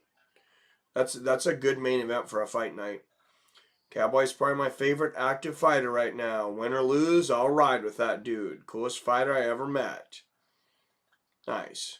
Yeah, he's a hell of a guy. I think OSP wins, but it's a tough one. Cowboy, my favorite. Yeah, I lean towards the OSP, like I said, but just barely. I mean, OSP's getting older too. His chin's been questionable at times. And Shogun, you never know when he's going to turn back the clock and surprise us. Guy's a hell of a fighter.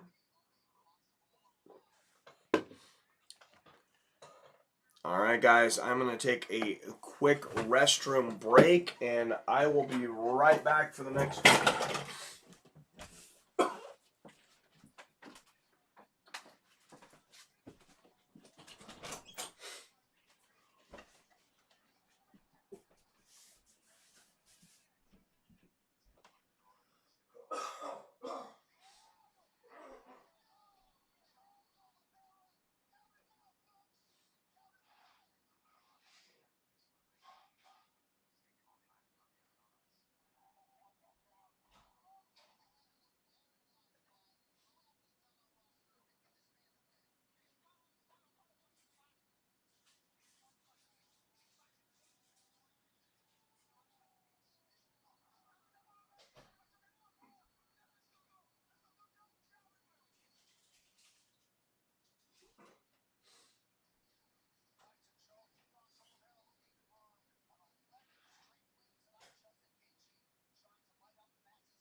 Tony.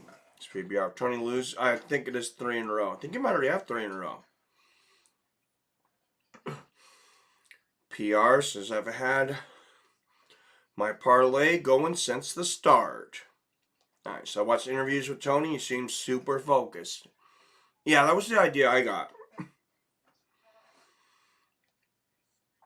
Seemed like he rehearsed it as if it were a speech. Ravel, Dumont, Rose, Chaos, Williams, and St. Preux. That's a hell of a parlay, man. So far, so good, but far from over. Ferguson by TKO, 3rd round. That's my call, says Phil. All right. I'm going to pin that one then. Put a few bucks on Oliveira. As much as I want to see Gaethje win, Dumont just looks unstoppable at this point in his career. Now, I was leaning towards Oliveira. I don't know what to think now, though, after that tough weight cut. He was focused on how much he hates Dana. This is true. Tony by submission is a good risk. Oh, yeah, you got to get hell odds on that. Only fans who followed Tony from the start would notice. A lot of newer dweebs don't get him. Right? I forget which podcast I heard it on or which show, but Tony only trained 6 times the Justin fight, somebody said. Why would you do that, though? I wonder why that was. Because lack of being able to train? Because of what was going on at the time, I guess? Huh.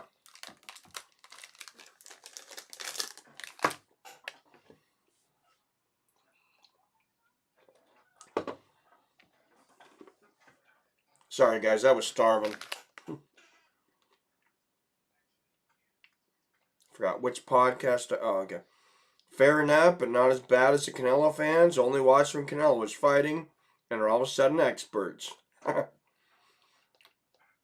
got Tony, third round, third rear naked choke. I'm going to bring up some odds on DraftKings for what's Tony by submission.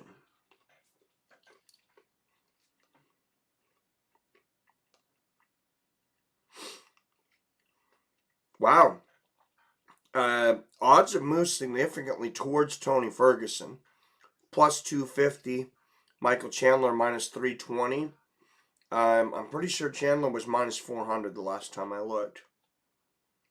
Or at least a couple days ago.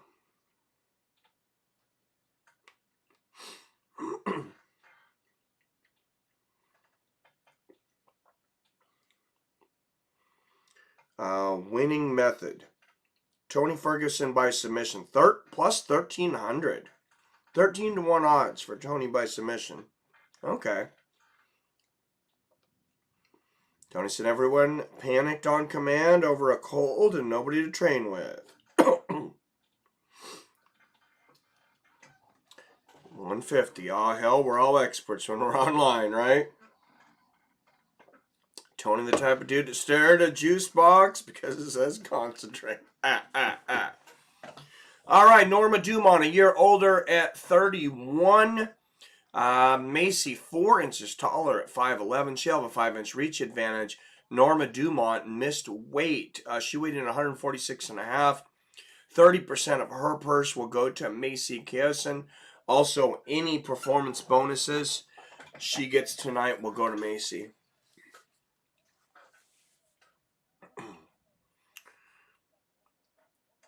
And out of the blue corner, representing Belo Horizonte, Brazil, a plus 185 underdog. 7-1 as a professional, Norma Dumont. Anyone know of Dumont's chances? She's a high favorite. I mean, I know she should win this fight. I don't know. Or excuse me, should lose this fight. Minus 225, Dallas, Texas. She is 8-2 as a professional. Macy Kiyosin.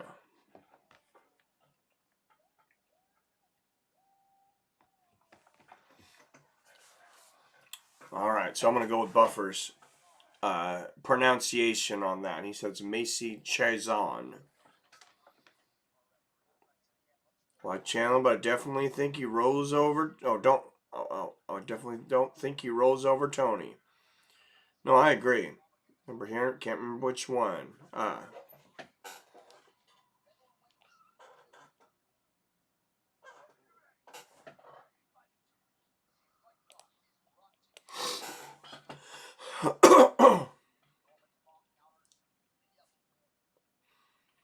Yeah, no, Robert, you are kind of an expert, man. You spend a lot of time watching and studying fights.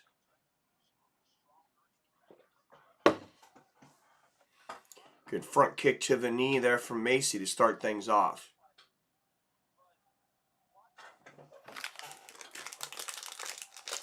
And a great body kick.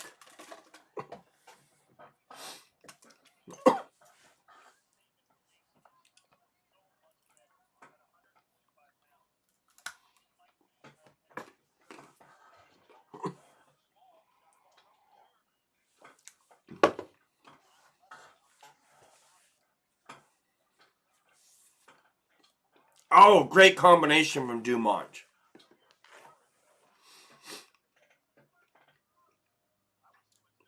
I don't remember too much about either one of these girls, to be honest. Nice 1-2 there from Dumont. Oh, another combination from Dumont. Good right hook, walking back from Chiasson. And a good front kick to the body. I felt like I used to remember pretty much all the fights I've watched. There's just so many fights and fighters out there now. Took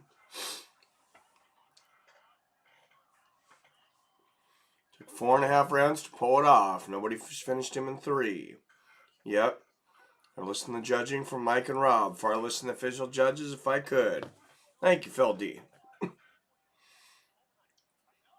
Oh, big right hook there from Norma.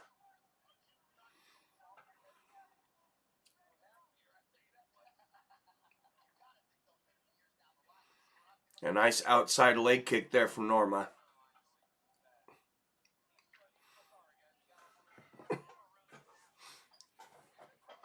Oh, great exchange.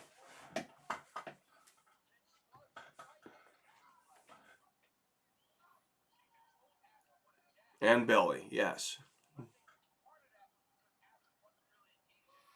Yeah, I lean towards Williams, but man, Randy Brown's a beast too. Bill the time bender. Yep, I feel Tony would definitely be a fighter if the ref didn't stop the fight. He would fight to the death. Tony is dangerous. I don't care who he's against. It ain't over till it's over with Ferguson. Yep, good body kick there from Macy. Left hook lands for Macy. Dumont swinging wild in here.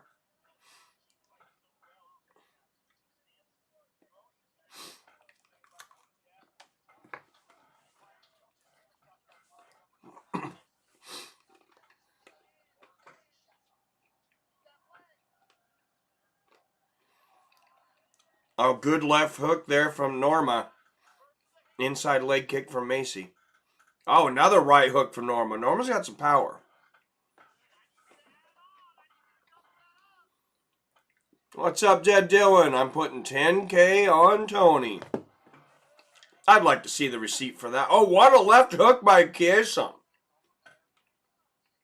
That snapped Norma's head back. Inside leg kick there from Chiasson. Chandler can't handle this guy. Trust, 10K ain't nothing. Be like Drake and bet 550K. Good combination there from Norma. Oh, beautiful left hook at the end of that combination from Norma. She's really letting her hands go now. And blocks a head kick attempt from Macy, but Macy gets that front body kick in. I'm telling you guys now, if I'm ever like in a situation where I feel like threatened on the street or something, that front kick to the knee or the body, that's the first thing I'm doing. Good combination there from Norma.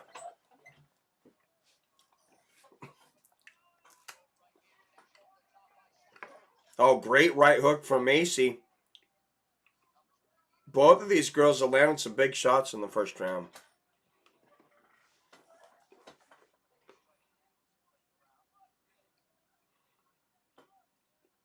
Chandler, oh.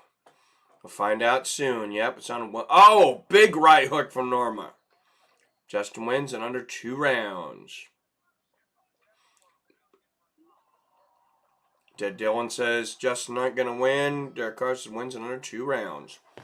Oh, big takedown there at the end for Macy. That was a close round. As much as I hate to say it, since that round was so close, I mean, I think Macy might have pulled it off in the last couple seconds.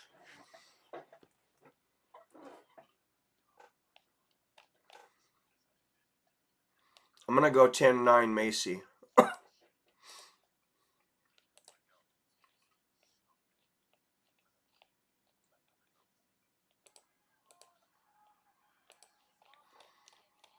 But, I mean, both women landed some pretty big shots in that first round.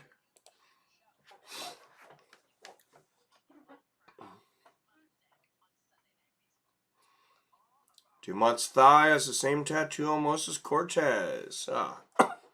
Would have put 100 on Tony, but I would have had to drive 70 miles. Excuse me. Sorry, guys.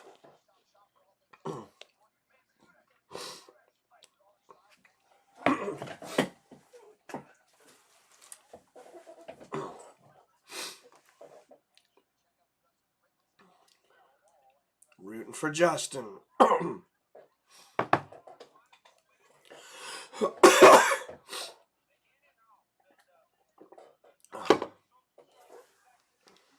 I apologize. A lot of filling out process here. Look at the legs on Dumont. Look at the legs and thighs. Girl's got some thick, muscular legs and thighs.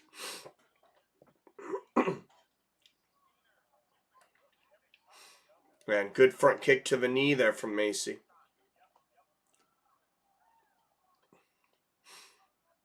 Good body kick from Chiasson.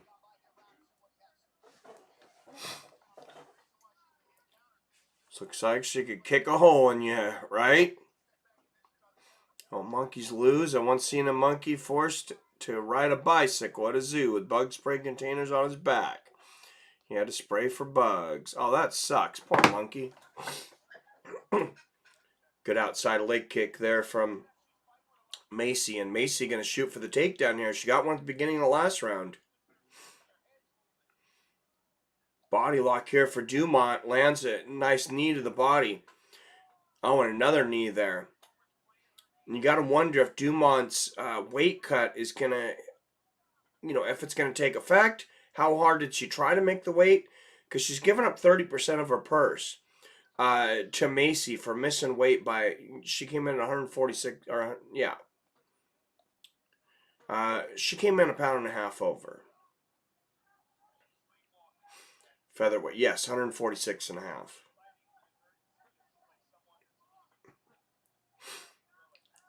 And Macy gets her down to the ground. She just muscled her there. And Dumont back. Oh, she almost had the backpack. Dumont reverses it, though. She's on top. Beautiful transition. And look at Dumont just climbing up on Chiasson. But now Chiasson's up. That was a wild transition there. Good knee to the body there from Macy.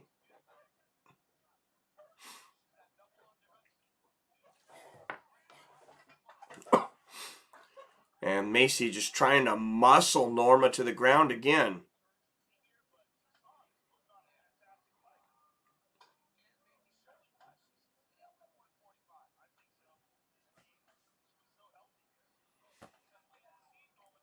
And just continuous knees here to the thighs from Chiasson.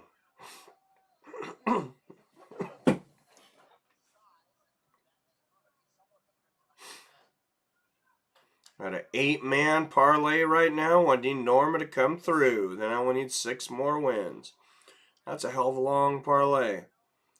Could be watching 274 for free, but my back's still locked up. Oof. Sorry to hear that, King James.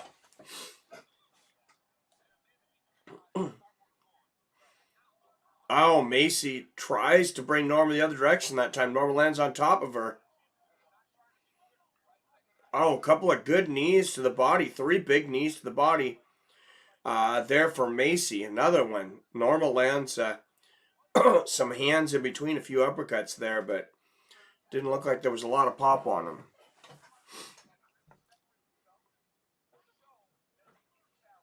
Yeah, I don't know, Dylan. I mean, we can't give links on here. I just do the fight reactions for people that can't afford to pay for it or people that just want to watch along.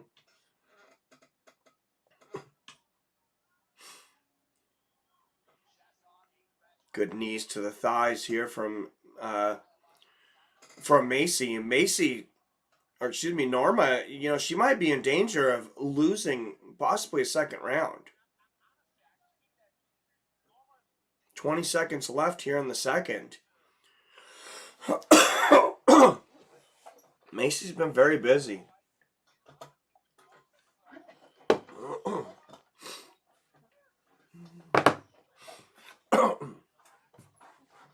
Yeah, good luck. Yeah, UFC is they're pretty up on their anti-piracy software nowadays.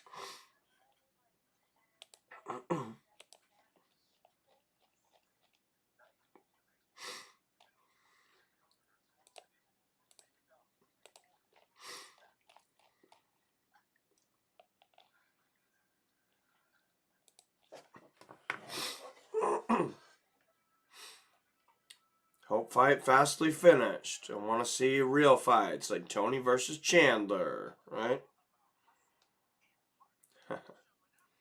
Man, if there was ever a card worth paying for, it's tonight. Even with Cowboy Lauzon off, still going to be a banger. Yeah, there's a lot of really good fights on this card.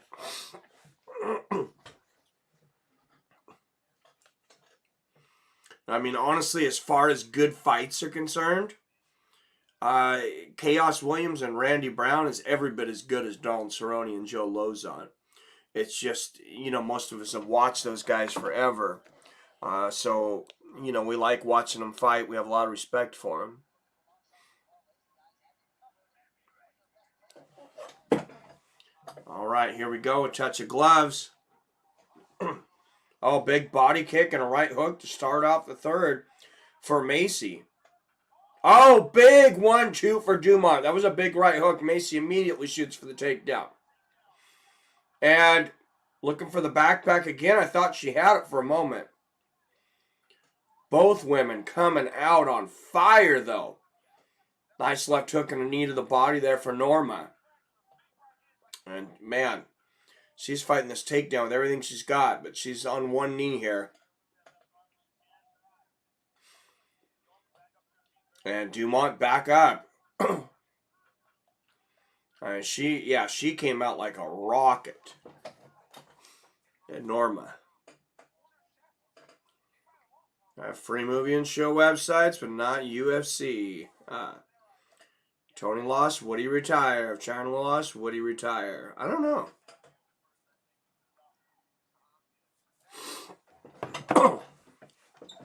Oh yeah, B-dubs is always a good step up. $75 for a pay-per-view, or $20-25 for a plate of wings and a drink.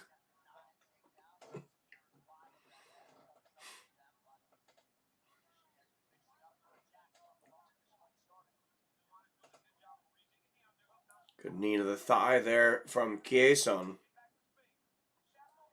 Oh, Chiasson's been murdered with these knees, but great combination there for Norma.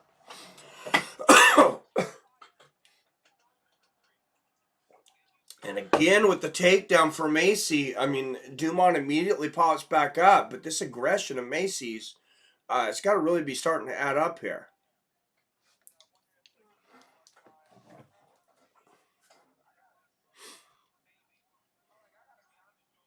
YouTube has a channel of India that posts videos immediately after card.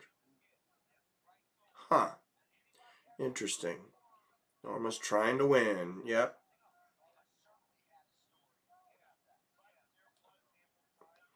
Bars should show it too, but I'm not sure. Yeah, I know a lot of bars get it nowadays.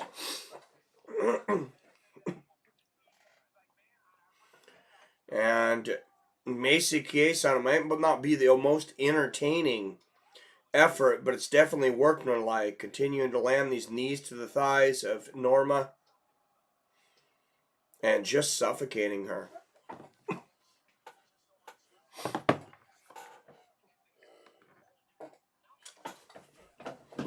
Yeah, there's a great bar by me that, we used to watch a couple of them at before I started doing these fight companions. Good knees to the thighs there from Macy.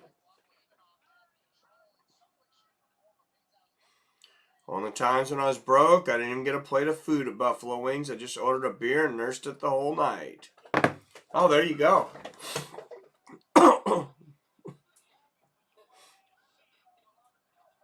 Oh, Macy goes for the takedown. Norma reverses it, ends up on top.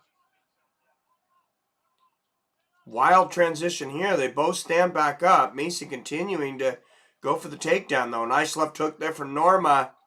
And a big 1-2 from Norma. She's really trying to take Macy out now. Good jab and a right uppercut. And there's a nice right hook there from Norma. Left hook, right uppercut. She knows that this fight is, that she is in danger of losing this fight, I think. And Macy just continues to bowl in with this takedown attempt.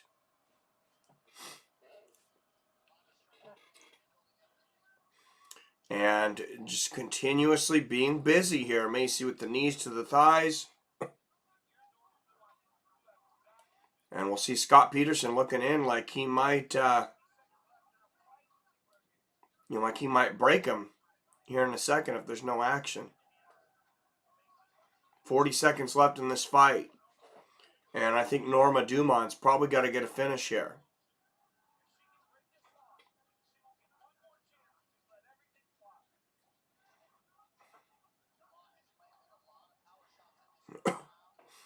And just busy knees here for Macy. Scott not breaking him. I mean, Norma looking at the guillotine here. 10 seconds left in the fight. No, Macy's out.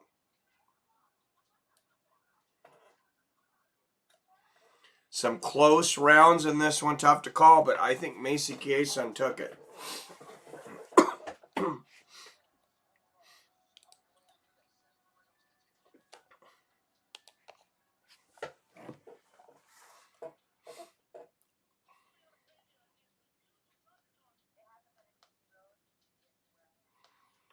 Tony loses. I have no more purpose for living. And I'll be lost forever in woods, never to be heard from again. Hey, we got to see you, King James. Dana said this is not a lose and go home fight. So it's a movie theater here in Massachusetts that shows UFC.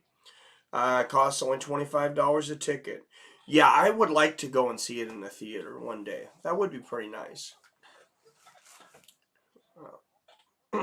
I mean, although I have an 86-inch TV screen downstairs, and I sit here in front of this 20-inch watching all the fights with you guys. I get the appeal of high-profile fights, but the unranked fighters have something to prove.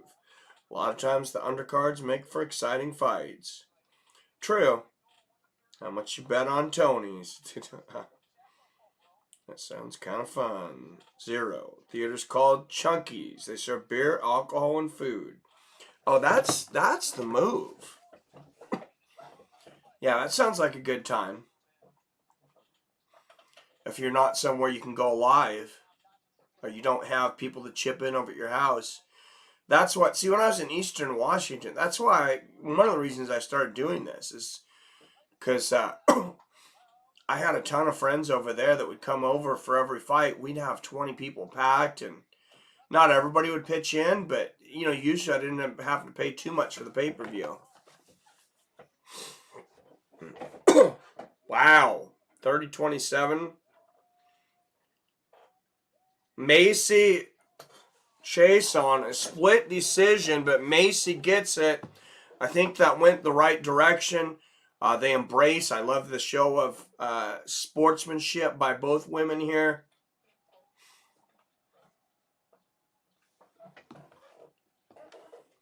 Oh, translator coming in here.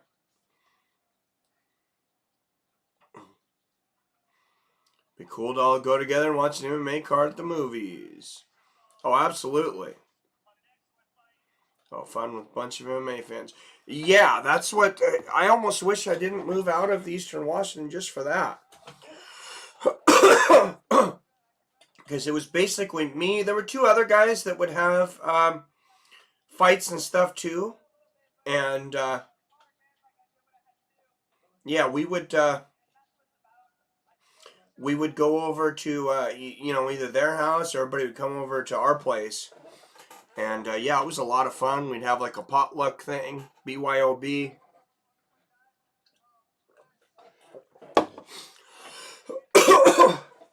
If you didn't pitch on the pay-per-view, you had to bring my beer too. What's GSP versus Hendricks in a movie theater in Tulsa? It's actually surprised how many Okies were rooting for GSP. Oh, nice. You were living in Oklahoma, Greg? Is anybody, I got a question. Anybody live in Oklahoma? Know anything about it? Because I got to tell you guys, I'm so sick of this freaking rain. It's supposed to rain. It's been angrily pouring down rain for about 2 days straight. We're supposed to get nothing but rain for the next 10 days at least. And I was kind of looking at Oklahoma. It's pretty cheap. Sneak some in the trunk like when we were kids. Yeah, I remember the drive-ins. That's funny. Now they charge per person, but yeah. Oh, I guess they did then too. Yeah, and then, well, no, and then I remember they charged carload. I don't know. I think there might be one by us now that still charges by the carload. But it's quite a drive. It's all the way on Whidbey Island, so it's like almost 2 hours to get there. We used to still go though. When I had more time during the summer, we'd take the kids. 29-28 Macy. Yeah, that's what I had, Robert. Mike could bring his tip jar to the theater and everybody can still tip. I like it. I don't think they would be happy with me talking over the commentary, though. I grew up in Oklahoma. I moved to Michigan about 3 years ago. Any particular reason you moved away? Tony has done it again. It feels good. I know that in Muskogee, Oklahoma, beads and Roman sandals won't be seen. They don't burn their draft cards down on Main Street. Yep, Merle Haggard. Yeah, that was my grandpa's favorite artist, was Merle Haggard. And I got to see him when I was a kid at one of the local Roseburg, Oregon fair, because that's where they lived at the time.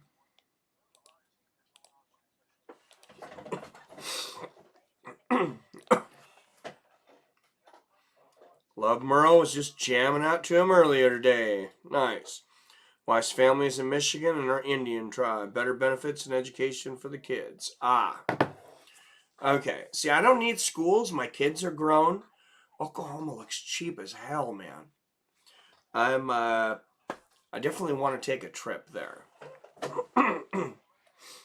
Because my house here in Seattle, if we sold it now, after we took the proceeds to pay it off, we would still have about $500,000 to go somewhere else and buy something cheaper. So I don't have the wife on board yet, but I want to visit Oklahoma and see what she thinks. Got a farm in Tulsa. I grow lots and lots of weed there. Do you seriously have a farm in Tulsa? Oh, that's awesome, PBR. Or is that from a song too? Did I just get punked?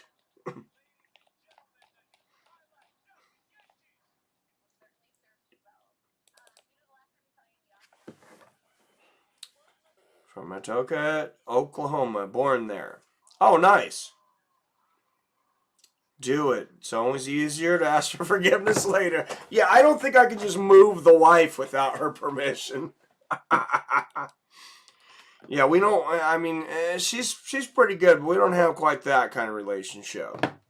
And she already moved here for me. Actually, she moved twice for me, so I kind of owe her now. I moved her out of California to Eastern Washington to be closer to my family, and then we moved up north in Washington to so I could take a promotion.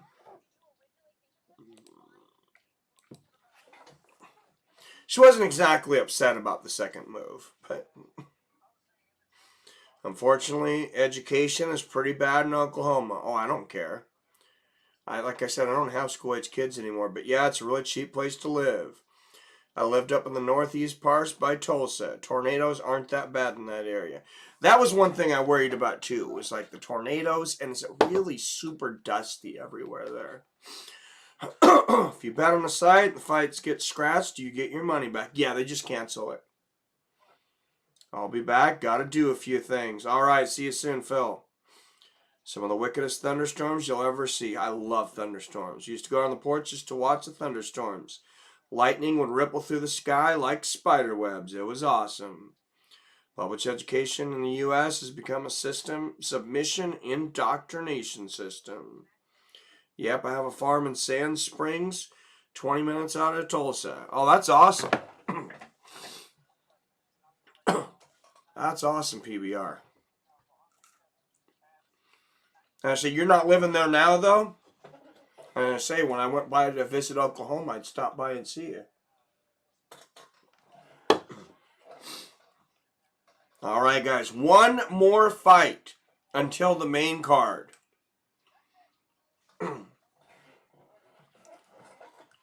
And Francisco Trinaldo, a guy that,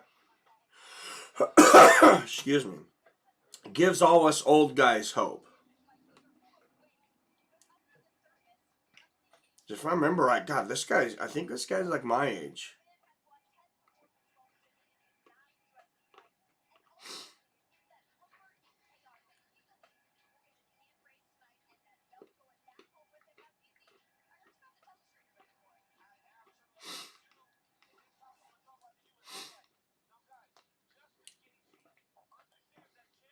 Yeah, he's 43. He's actually a month older than me. So I got to go for Francisco Trinaldo just out of principle. To make myself feel like I'm not getting old. When I can say, hey, there's still people fighting in the UFC that are older than me. That feels good. Follow a YouTube channel called SV Seeker. It's the boat the internet built. This guy built it in his front yard in Oklahoma over a 6-year period. Holy jeez. And you guys hear about it? He lived Tulsa. No, I've never heard of it. Bad as the education is in my area, my nephew's academic team just won state, going to nationals. Real excited for them. Oh, tell him I said congratulations. That's awesome. Well, Dustin tap or nap? Dustin's not fighting tonight. Never heard of that, Roberts, but that sounds awesome. Oh, Robert. I don't know why I said Roberts, yeah. All right, Francisco Trinaldo, 27-8. It's amazing this guy only has 35 fights because I swear he's been fighting like since the beginning of time. Danny Roberts, 18-5.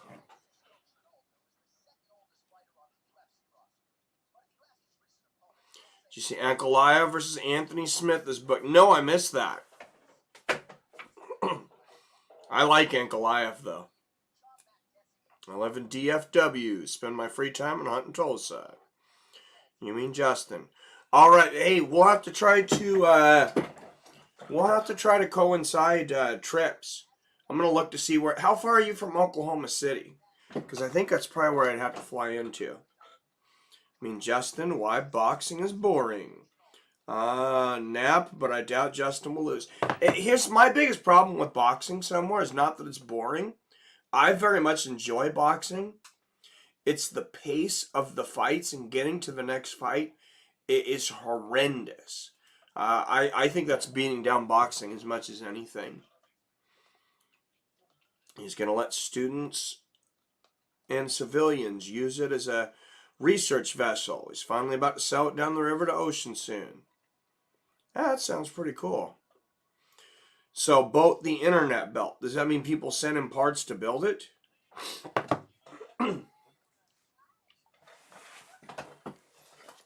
Alright, guys. Sorry, I gotta take another restroom break, though. I've been trying to fill up on water to piss this cold out.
Nah, but I doubt Justin will lose. Yeah, I don't know. That fight's a tough one to call. Boxing glory days have long passed. Yeah, I agree, King James. I agree. I wish that Canelo wasn't fighting the same time as UFC tonight, though, because I do still enjoy watching a really good boxing match. Well, Justin tap or nap. Parts ideas even go and helped him build it. I wanted to go help so bad. If you didn't know anything, he would teach you. Oh, that's awesome. This parlays I'm doing feels like Keno, going for 7 numbers. Yeah, it kind of sounds like it. Boat big enough to require a crew. You got to go to Norman and catch an OU game or Stillwater for an O State game. Crowds are wild down there. Cowboy, our college football is huge in Oklahoma since we don't have a pro team. And excuse my language for a second, but I'm getting a little sick. I'm just kind of getting tired of being in Seattle. It's like everybody here's kind of a pussy.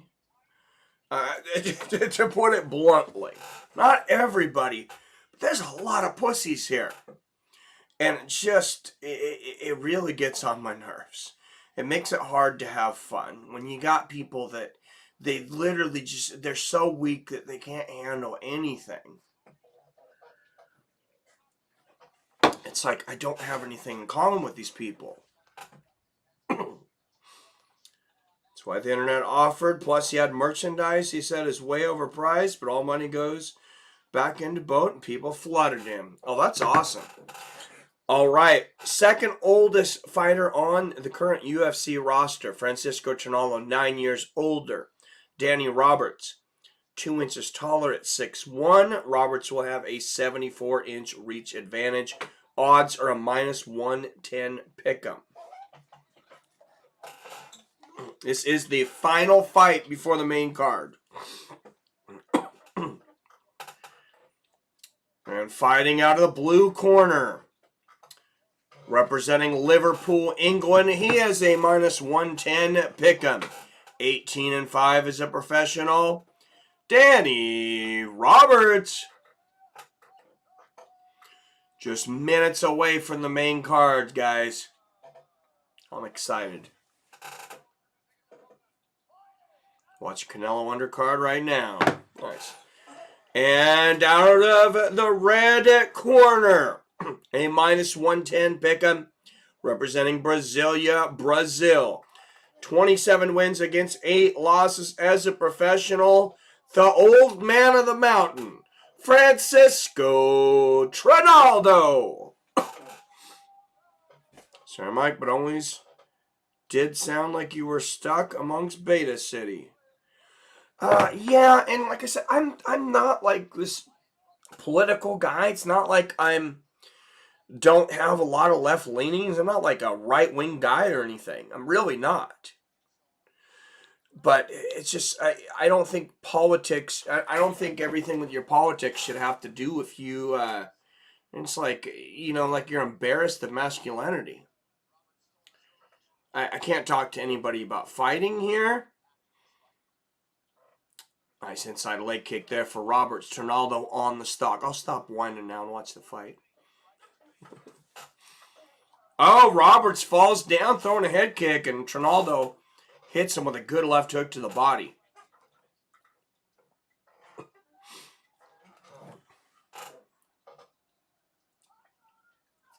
Yeah, Kayla's a stud. They paid her many millions, Sun exclusive. Extended fight contract. Yep. Sorry, Mike, but always. Oh, yeah. Sorry.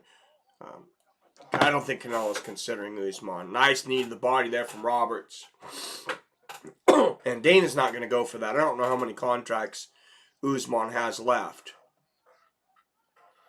Roberts easily ducking under a wild left hook from Trinaldo. Oh, good 1-2 from Trinaldo.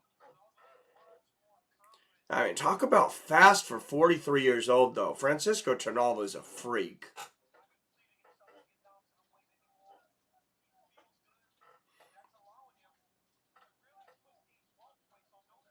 I mean, I don't know what he does as far as diet and training and things, but I would recommend copying it. Good inside leg kick there for Roberts. Oh, big 1-2 from Trinaldo, because he does not fight like he's 43 years old.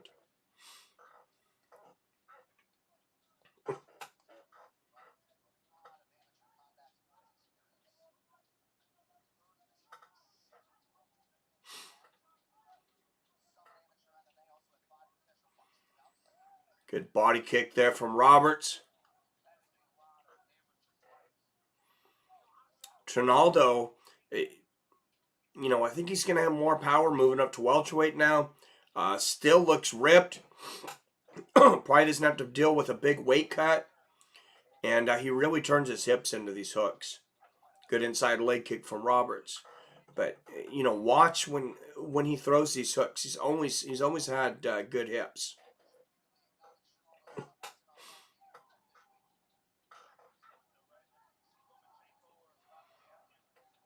Good left hand there from Roberts. Oh, big 1-2 from Roberts.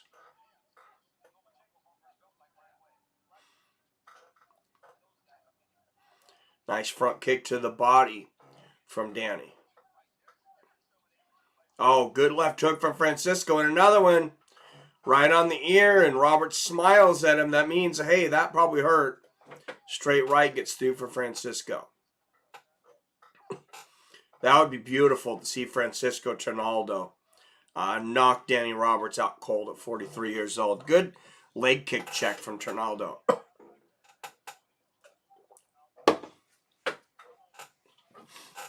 Oh, nice right hook and a left hand behind it for Danny Roberts. Don't care less about fighting him. Well, he's making plenty of money. Been independent my entire life and always knew both sides were infiltrated with tyrannical corruption. Yeah, that's the problem. It's like as soon as somebody like really starts leaning towards one side or the other, I have a really hard time relating. Oh, nice front kick to the body from Roberts, and both guys land big shots in that exchange.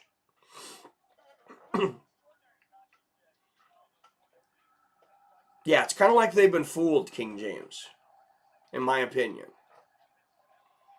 Good inside leg kick there from Danny. Oh, good left hook to the body from Francisco. Roberts didn't like that. Francisco needs to move in now. He hurt him with that left hook to the body. He might have recovered, but it looked like he stunned him for a moment there. Oh, good 1-2 from Roberts. Good left hook from Francisco.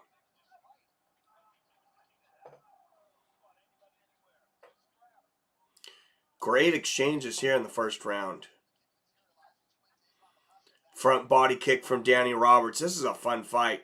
And Roberts goes for the head kick. Good block from Trinaldo.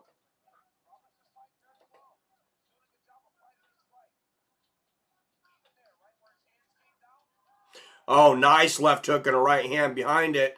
And a left hand for Francisco, who closes the round well. Inside leg kick for Danny, and they both land at the bell and maybe a little after. Wow, what a great round. Very close. I think Francisco pulled it out in the final seconds. I'm going to say 10-9 Trinaldo.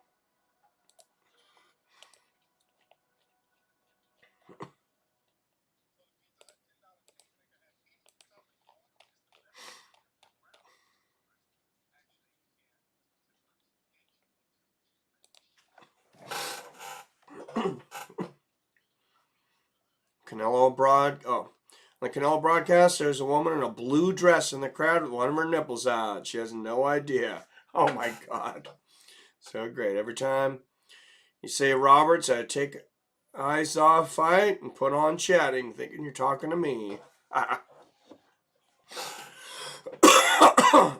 So epic, DAZN, you dog. Hey, DAZN is technically pay-per-view, right? You got to pay. It's pay per month, but suppose they can show nipples. That lady might not be really happy when she finds out later, unless she was at the DAZN plant to get ratings. Not a bad idea. What's up, Michael Mattingly? Thank you, sir. I must have missed it. Let me...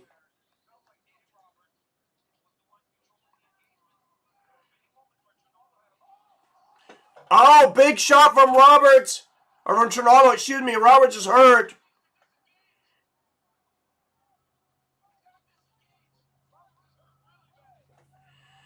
Oh, yeah, Roberts is really hurt. Francisco Trinaldo.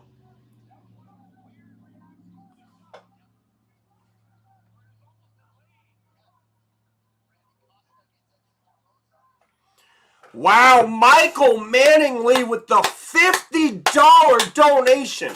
Holy jeez. Thank you, Michael Mattingly, and thank you, everyone. Oh, my goodness.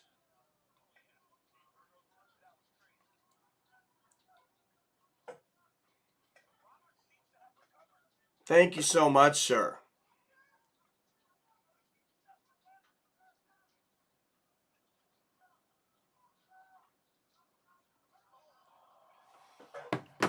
Oh, big right hook upstairs for Francisco. A $50 Cash App donation from Michael Mattingly.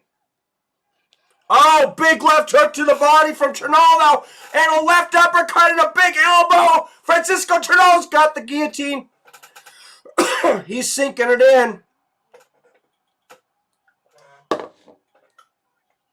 This could be game for Danny Roberts. Oh, and Roberts, he's out of it, but he just ate a big elbow. Danny Roberts is very hurt.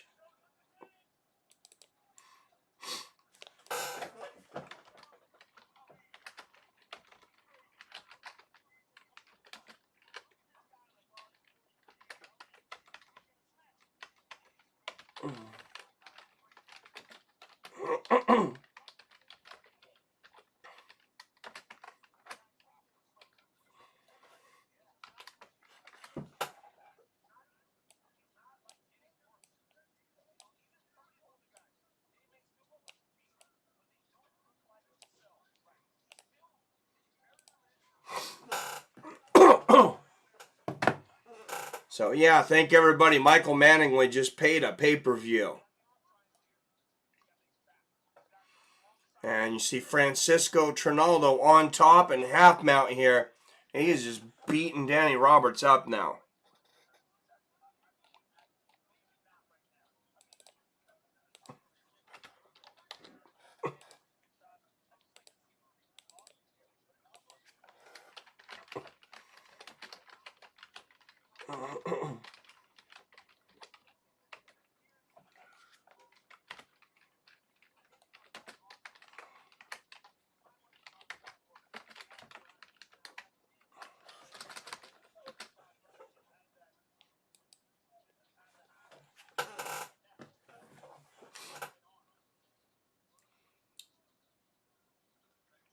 Yes, cheers. Bugs me not being able to contribute. I ever get a hard address, I'll toss a bone. Oh, no problem, King James. I meant to go out and get a P.O. box. I need to do that. It was on my to-do list this week, actually. Along with, I gotta apologize to Billy. I still have a magazine I have not sent him that he won. I'm feeling better now, though. I'm gonna get my shit together next week. And Trinaldo still on top in the half mount. I mean, Danny Roberts somehow still surviving, but Francisco Trinaldo is a savage. Gets the back. He's still got time to finish. And they stand up with 30 seconds left in the fight. Big knee to the body from Francisco. And there's a big right hook and another left hook to the body. Both guys landed big shots. Two big left hooks from Francisco. Danny Roberts swinging for the fences. Another big right hook to the body for Francisco. And another big left hook on the temple. Danny Roberts is going for broke right now. Both of these guys deserve our respect.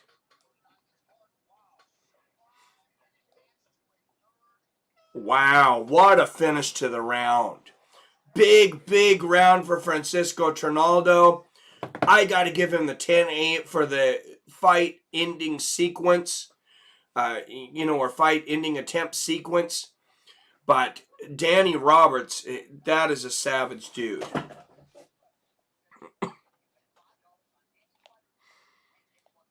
Coming back and continuing to try for the knockout there.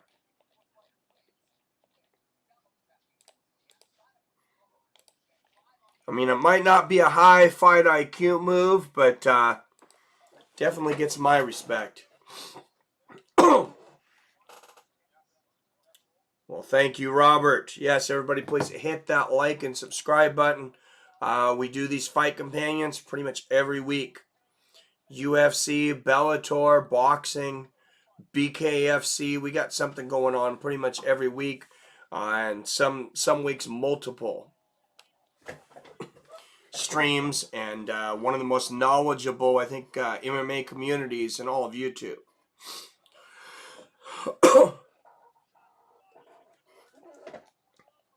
What a second round. These guys got something to live up to now. Pitch enough to cover the pop and then some. All right, I'll get on that. And Trinaldo, he is so good at checking those leg kicks. I mean, it's like he hasn't dropped off at 43 years old. Roberts is 19-19. I actually have it 20. I thought the first round was very close, but I gave Trinaldo a 10-8 in the last one. I have it 20-17 Francisco.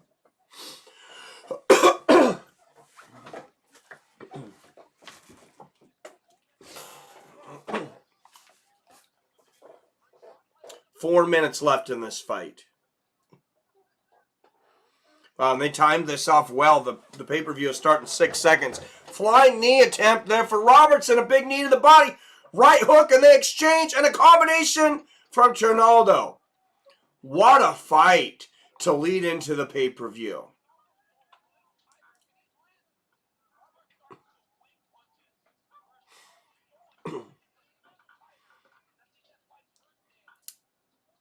And like I said, pay-per-view starting in 5 minutes, guys. Rose Namajunas versus Carla Esparza.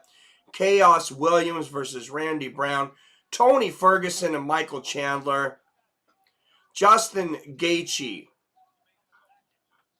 and Charles Oliveira. A stacked card front to back. Good inside leg kick from Roberts. Yeah, this is a banger. Good knee to the body there from Trinaldo.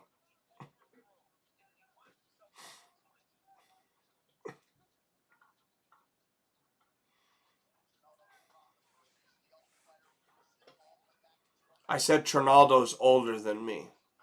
He's only older by 22 days. But good straight right there from Francisco. But as long as he's in the UFC, I can say, hey, there's somebody fighting in the UFC older than me. Oh, big left hand from Roberts. And there's a shot from Trinaldo and a left uppercut.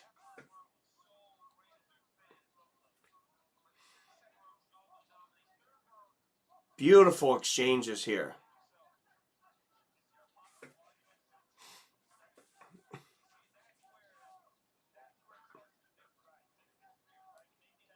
Little more technical here in round 3. That second round was wild. Good left hook there from Trinaldo. And I did just hear Rogan saying maybe a 10-8 for the second. So now I feel like I'm not so out of line. Good 1-2 to the body from Roberts and a head kick. Oh, what a right hook from Trinaldo, though. Roberts is hurt again. Throw the knee, Francisco. You're not going to get this guillotine. Throw the knee. There it is to the head. Splits him open.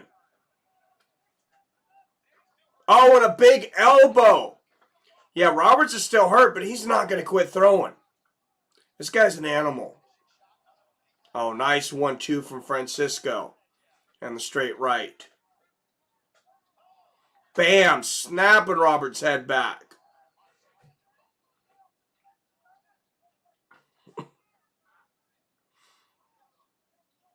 What a fight and what a performance from Francisco Trinaldo.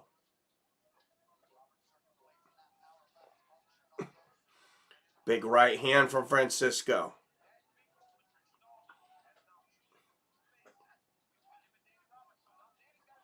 Oh, big left hook from Roberts and a left uppercut. And Trinaldo might be hurt. Oh, big knee to the body for Roberts. And Roberts is swinging for the fences right now. And us old guys out there, anything we know about fighting, you know, power might be the last thing you lose next to pride. But shots tend to start hurting a lot more. Both guys land big right hands. And Trinaldo actually shooting for a takedown here.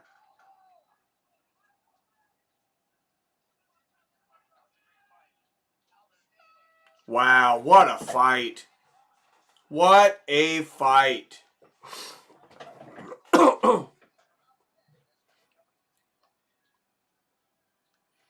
Bars being set pretty high for fight of the night. Oh, hell yeah. Olenek, I believe Olenek is older. Yeah, because they said Francisco Trinaldo's the second oldest. Shogun, yeah, Shogun's got to be up there too.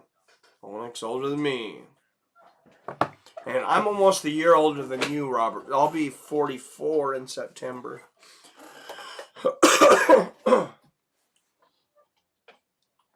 As much as I don't like to say that until, you know, it's actually official.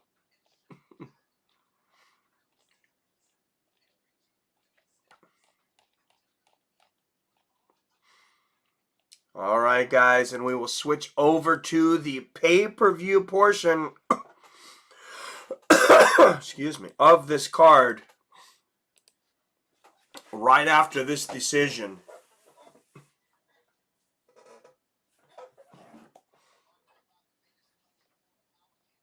$29-28 Trinaldo, says Robert. I also have Trinaldo.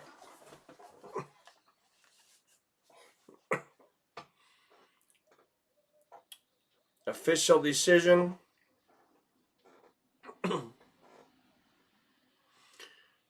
29-28, 30-26, and 30-27. Francisco Trinaldo. So I thought maybe I was going out on a little bit of a limb with 30-26, but one of the judges actually agreed with me. But and actually, I think any of those scores are okay. Those are all good scorecards.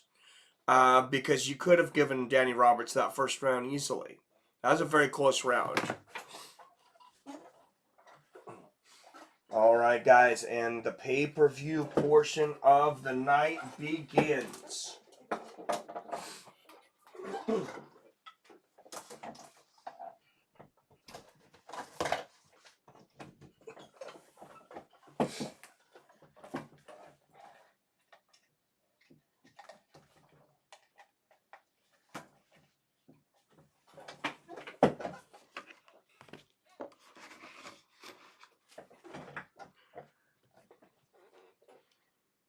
Hua was looking elderly last time out. Yeah, he's been in a lot of wars. Wow, that guy's something else. But man, is he taking some punishment in his career. I mean, since back in the Pride days and even before that. He was in some incredible fights.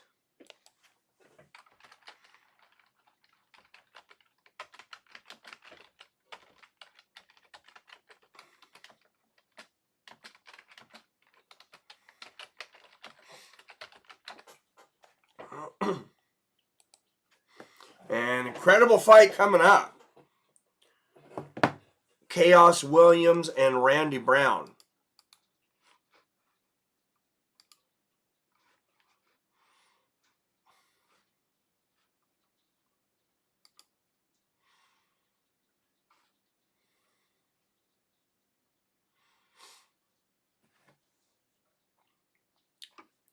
All right, for those, of course, that want to watch along with us, ESPN Plus is the only provider for those pay-per-views. Or if you just care about the audio, having some fun with friends, hey, we'll save you some money here. And appreciate any donations to help out with the stream. Like Michael Mattingly coming through with the $50 donation.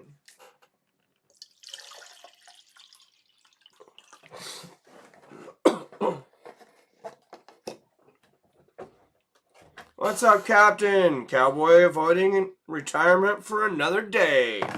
I actually favored him over Lauzon. You know, they're both getting up there, but I think Cowboy's got a little more left than Lauzon. They were just, I think guys around his age and that have been in the UFC for around the same time, I think he's right there. I just think he can't hang with these younger guys anymore, and that's just what happens. You know, it seems like a lot of these guys used to go to Bellator. UFC's not. You know, they're not cutting them loose as much, or at least they're not ending up in Bellator seemingly as much. You only having problems with main card loading. Not so far. Righteous of Michael Mattingly. Yes, it was. You know what aggravates me? I wish you would have gotten Cowboy Cerrone versus Kenny Florian.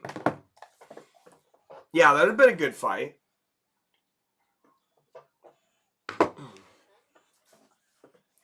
Kenny, who said he would beat the shit out of Bruce Lee. No.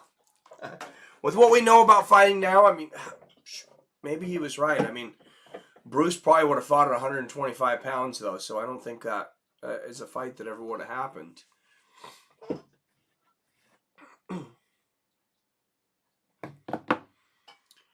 All right. What fight are you guys looking forward to the most tonight? For me, number one's got to be Olives and Gaethje. And then a close number two, Michael Chandler and Tony Ferguson. J Diggs, Tony Chandler. I'm going to take a shot every time DC yells. You're going to die, Greg. Mike was kidnapped. Lucky his son is doing the stream tonight. What's up, Seattle Mike? Hey, what's going on, Frank? Good to see you. Tony time, baby. Heard others complaining about getting the 247 pay-per-views today. Yeah, ESPN's had issues a couple times with the pay-per-views. I think it's all their anti-piracy software and stuff. They're trying to stop people from streaming the pay-per-views illegally, and I think it's actually affecting the quality of their stream. That's just speculation, though. I mean, I haven't had any issues yet today. Cowboy Lauzon off. I'm looking forward to Chandler Ferguson the most. Yeah, that's a hell of a fight. Hell of a fight. All right, I'm going to take another quick restroom break before we get off with our first fight. Champ is here.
Lauzon does color commentary on PFL, I think.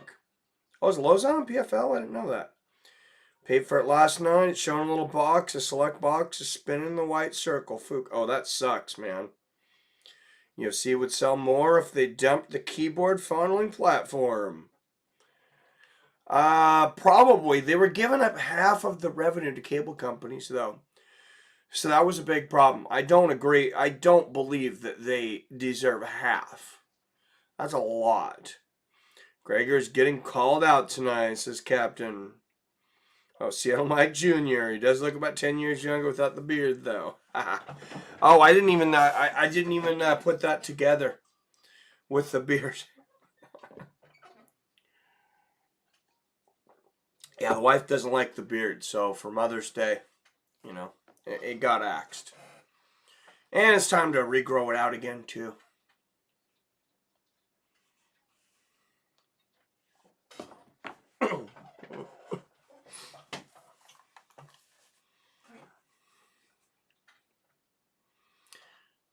Well, minus 135 favorite is Charles Oliveira. Justin Gaethje just a plus 115 underdog now.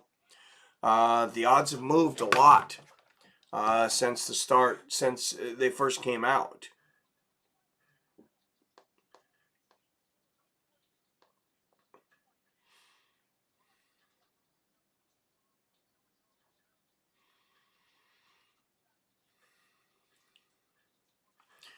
All right, guys, we got to take a second to give some love to our sponsors. Guys, it's the Voyager app, your new favorite place to invest in crypto. It's my favorite place to invest in crypto. It's basically the only place I buy crypto from. I get kickbacks from Cash App, but Voyager has cheaper fees. They have way, way more options. And just for those that might be interesting, yesterday Spotify announced Spotify Metaverse. So I imagine there's going to be some more coins and different things coming out of that. But if you're interested in everything crypto, Bitcoin, Ethereum, and everything in between,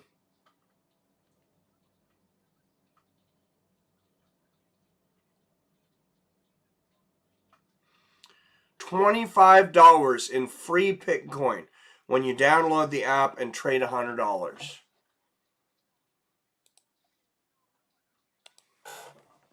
Can't beat that. Had to select a little yellow circle. On ESPN Plus homepage, it said UFC 274. I had to select that for it to work. Couldn't select through video window. Oh yeah, that is weird. Yeah, I'd be panicking too. Alright, guys, and this stream brought to you by the motherfucking Cash App. Cash App is out there. You can donate Seattle on Cash App to Seattle Mike, like Michael Mattingly and Benjamin Ford did today. But if you don't have Cash App yet, you're going to get some money.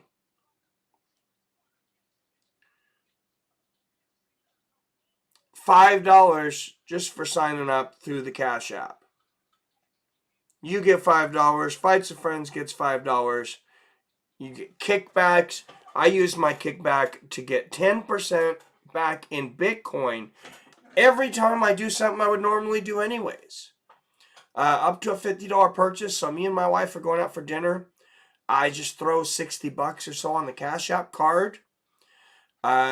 Use it at our local diner. There's no fees on any of this. They have a physical and digital debit card. And I get crypto back every time. So she gets a nice meal and a nice evening with her husband, and I feel like I get something too. No, but in all seriousness, check it out. It's the easiest way on earth to send money. It's as easy as a text.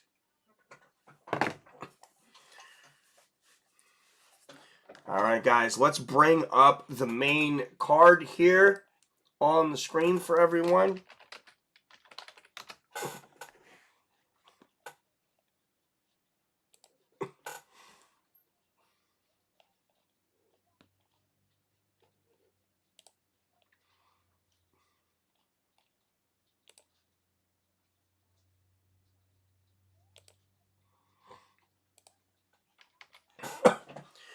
All right, guys, in just a moment, we're going to have Randy Brown taking on Chaos Williams at welterweight.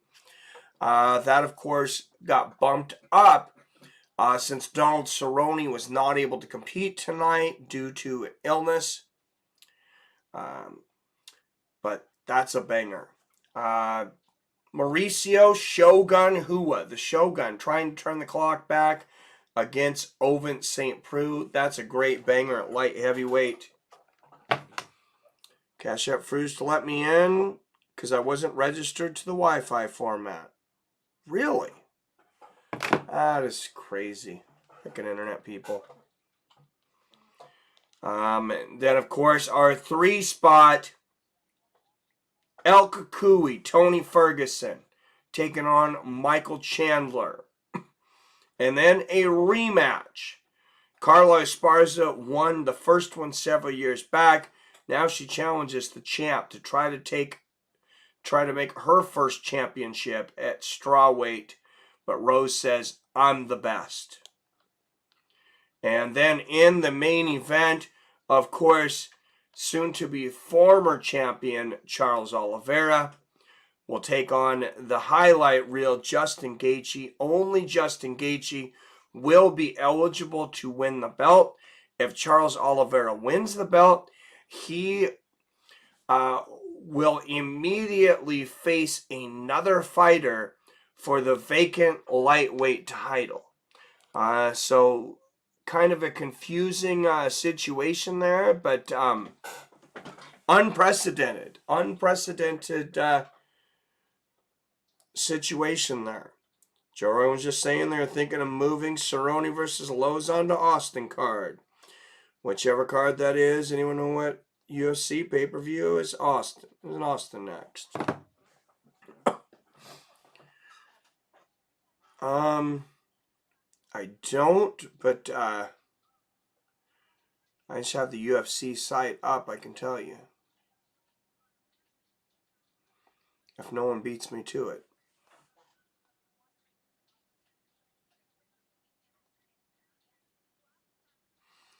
A lot of Las Vegas cards, all the way up till June 11th, when they have that Singapore card, UFC 275. It's a fight night, actually. Calvin Kattar and Josh Emmett in Austin, Texas. So maybe that's your co-main event. Calvin Kattar and Josh Emmett, that's a good fight, too. Throw a co-main on there of Donald Cerrone and Joe Lauzon. That's a fire fight night card. Justin and 2 KO, says Frank. All right, from South Bend, Indiana. Making his way to the octagon, Chaos Williams. And he lives up to that name for sure. He is chaos in the cage.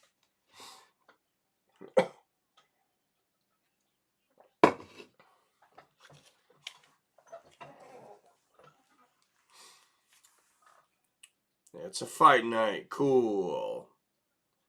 PBR Street Gang with the cookies. Is that a shout out to Carla Esparza? Damn, that's a whole fight camp away. Oh yeah, that's a long time in between. That's true. Excuse me.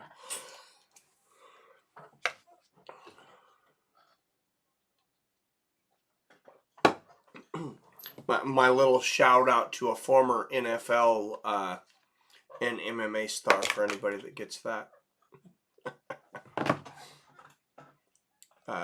Greg Hardy.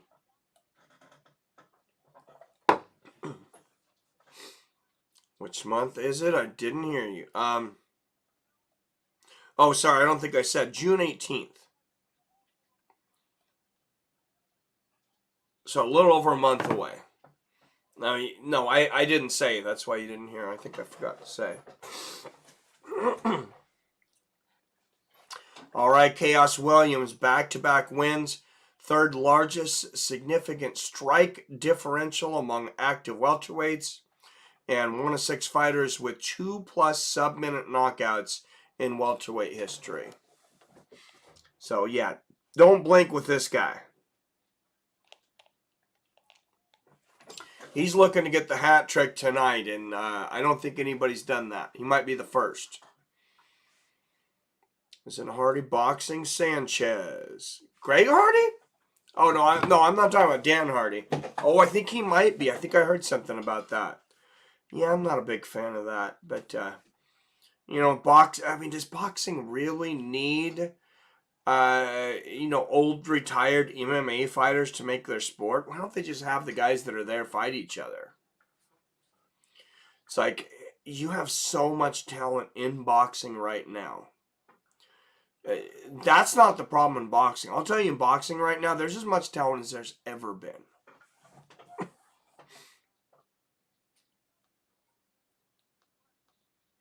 Yeah, it's albuterol inhaler. I don't know if that's what sprung this illness I had for the last couple of days, but it just felt like my chest caved in. So I think it was like probably asthma and allergy related. It's 11 days after my birthday. For my birthday, I want to go see the new Jurassic Park movie. Comes out on June 10th, day after birthday. Oh, that's awesome, Robert. Some theaters will have a showing right before. You might be able to get in on your birthday.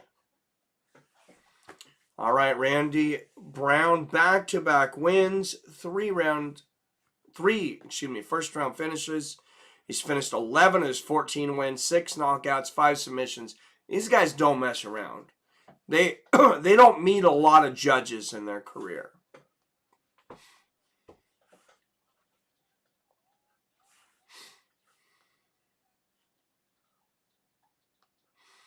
In fact, Brown is a plus 240 to win inside the distance. Williams is a plus 175 to win inside the distance. But Brown is a plus 350 to win by decision. So they did not expect this fight to go the distance. Yeah, I didn't even know there was a new Jurassic Park coming out. I'm going to have to check that out though, Robert. I just finally watched the new Batman movie. It was fire. I loved it. All right, Randy Brown, 3 years older. Randy at 31, 3 inches taller at 6'3". He'll have a 1-inch reach advantage at 78 inches.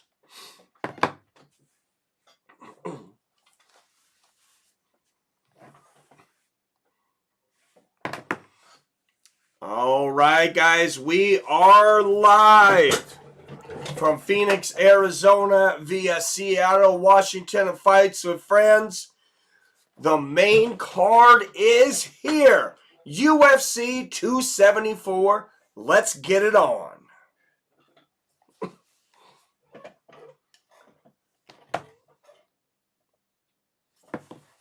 And out of the blue corner, he has a minus 110 pick'em representing the Motor City.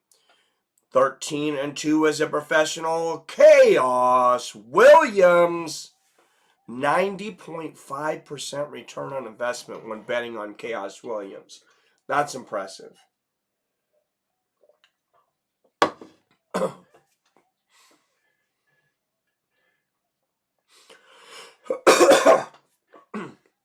Excuse me. And representing Queens, New York. 14-4 as a professional. A minus 110 pick'em. Randy Downtown Brown. Bruce Buffer wearing his best fruit stripe gum jacket. Holy 70s Batman. Oh yeah, that is crazy. Frank says, we are live. Yes, we are. All right, guys. First round, Chaos Williams, Randy Brown. Coming up. Here we go. And it looks like YouTube, again, has decided not to promote this stream since I don't see anybody else coming in for the pay-per-view. So if you don't mind, when you hit that like button, if you could hit that share button and share it on Twitter, Facebook, whatever, Instagram, whatever else it is you guys use, I would greatly appreciate it. Inside leg kick for Williams.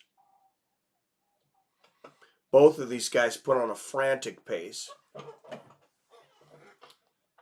Filling out will be short on this one. I agree. 4:20 left in the first. Good body kick from Chaos and the knee stomp from Brown. The one time I seen, good right hand from Chaos. The one time I seen Randy Brown live was the infamous hammer fist knockout from his back of Nico Price. Nico Price knocked him off his back with a hammer fist in Boise, Idaho.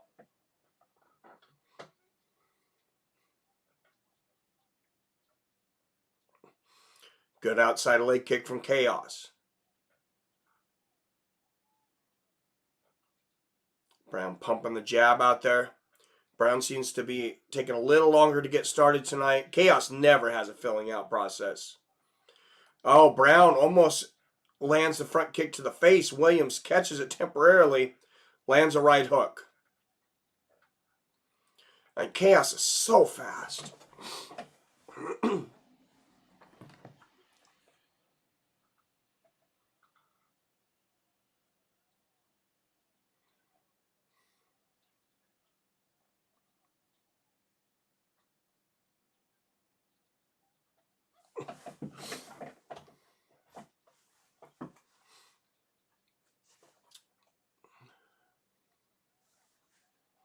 Oh, big left hook from Chaos. Randy Brown's hurt. And hammer fist, ground and pound from Chaos Williams.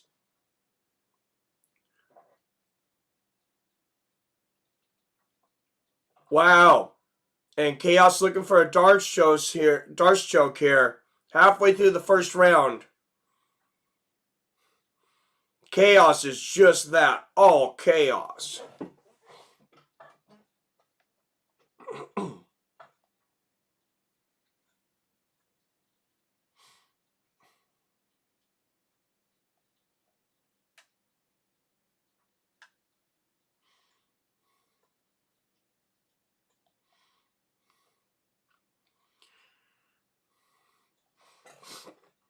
Back to the feet. 2 minutes left. Inside leg kick lands for Chaos.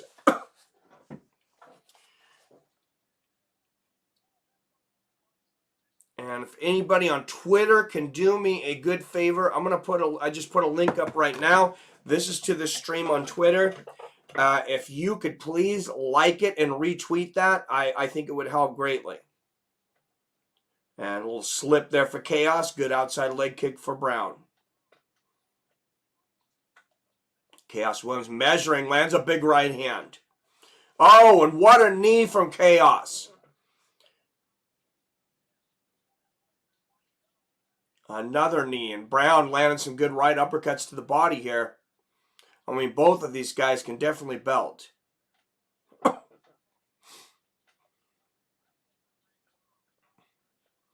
Oh, flying knee attempt for Chaos, way off. Minute left in the first. Outside leg kick from Randy. Oh, good right uppercut from Chaos. And there's the outside leg kick from Brown.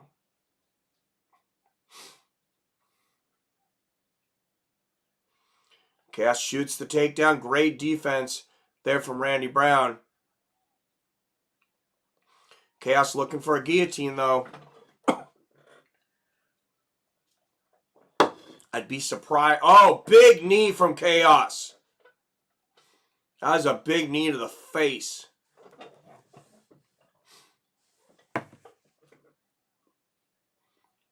Seconds left in the first. Oh, big knee to the body there from Chaos. And knee to the inside. Big, big round for Chaos Williams.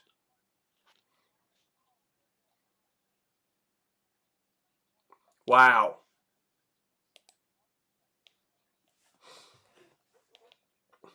That was a lot of fun.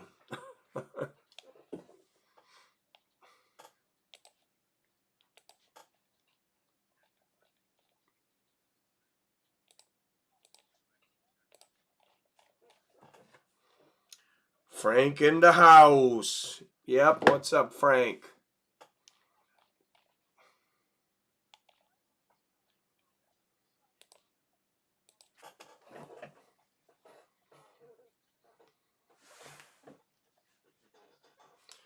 Thank you, Robert Kerrigan, for the like and the retweet on this stream. Again, if you want to help us out, the link is right there for Twitter. You just give it a like and a retweet. If you hit that tweet, it'll take you, as long as you have a Twitter, it'll take you straight to that. You just have to hit 2 buttons. All right, a touch of gloves, and here we go in the second round. Double jab and a right hand for Chaos early. Good outside leg kick from Chaos, and Brown lands one of his own. I wish there was an option to listen to the fight without the commentators. Good body kick for Chaos, because I do want to hear when the shots land, but I don't necessarily need to. It's distracting to hear the commentary when I'm trying to commentate. Oh, front kick to the face from Chaos. This man's doing the damn thing.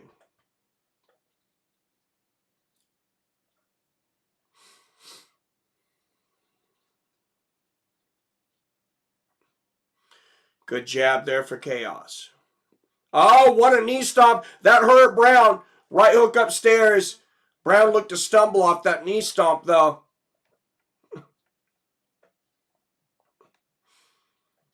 Good left there from Chaos. Got to be so frustrating to fight Chaos Williams.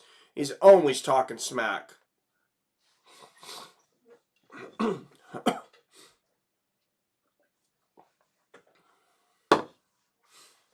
Outside leg kick for Randy. And another.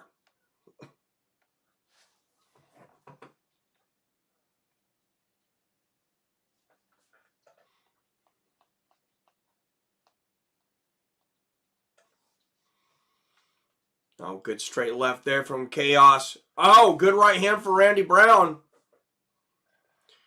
Oh, a couple of good... Wow, great jabs here from Chaos. The big right hand for Randy Brown. Wow, nice knee to the body there from Brown. Randy Brown really having a much better round here. On deck, Mauricio Shogun Hua and Ovin St. Preux.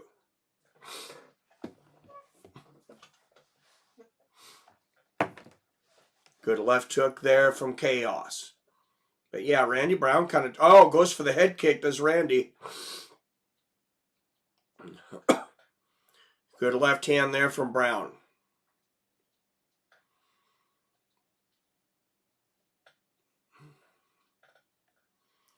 Little bit of trapping there for a minute. A little bit of a shout out to Jeet Kune Do. Good right uppercut from Williams and a good body kick from Chaos Williams.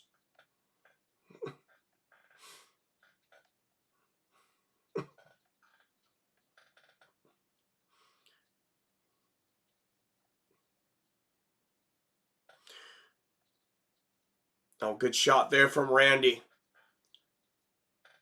Good left hand there from Randy Brown, and Chaos Williams tying him up and pushing him into the fence.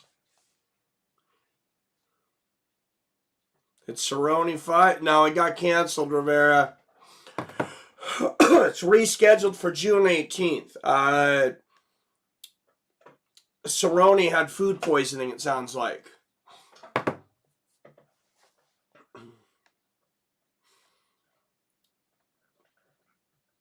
All right, 1:20 left here in the second. And Chaos staying busy up against the fence, lands some knees, but Randy Brown has had some great boxing in this round. Good right hook to the body from Chaos. Left hand there for Chaos. Good job from Randy Brown checking that leg kick.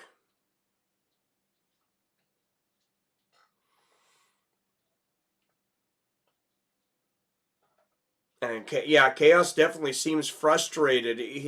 But he's facing somebody that's as good as him. And that doesn't always happen. Good exchange of leg kicks there. Good right hand there for Chaos.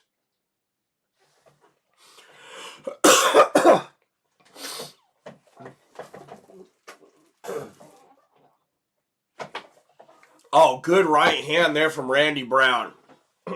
Oh, big right hook from Randy. That might have hurt Chaos. And now Chaos maybe looking for the takedown here. I gotcha, thanks. Yeah, it's a bummer.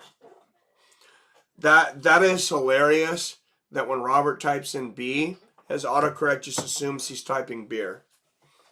I don't know if anybody else noticed that, but how are those two words even close? Because you use beer all the time, Robert.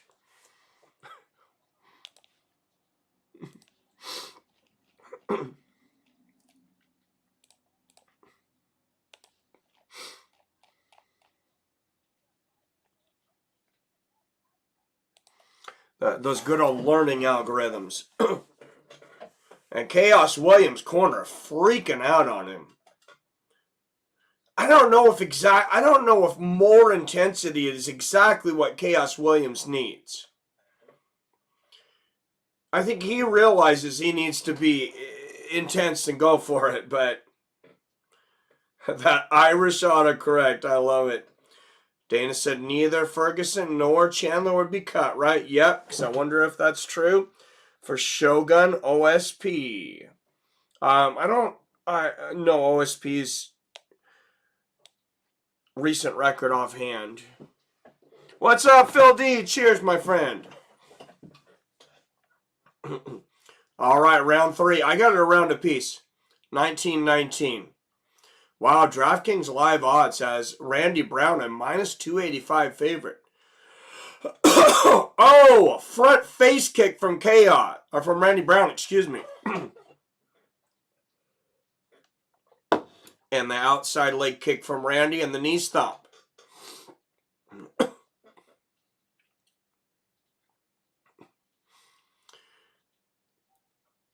And I mean, let's be honest, they just made Randy Brown a 3-1 favorite. 4:20 left in this fight. Chaos Williams could be up 2-0. I have it 1-1.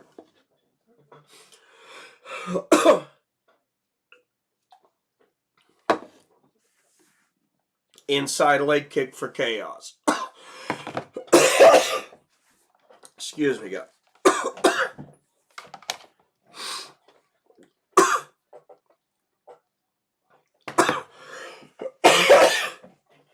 Oh, sorry about that.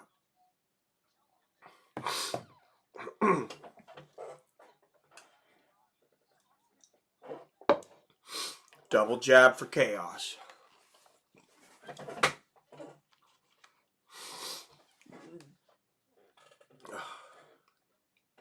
Oh, big right hook there from Williams. Triple jab from Randy Brown. And the front face kick. Jab and a right hand behind it. Randy Brown, great combination.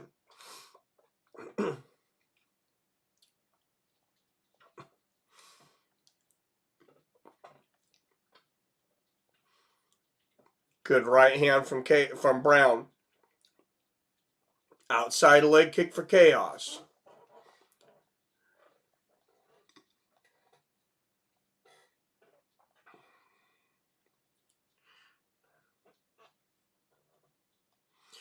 So they just took the live odds off. Randy Brown was a minus 475. Chaos Williams is a plus 310. And I'm not so sure that Randy... Oh, a big right hand from Chaos Williams. Wow. See, and I would probably get myself in trouble a lot if I had DraftKings, but I would have definitely pulled the trigger on that bet.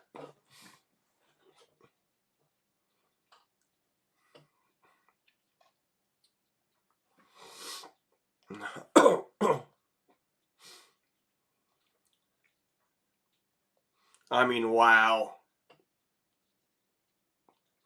Oh, big right hand for Randy Brown. And a left, what a fight.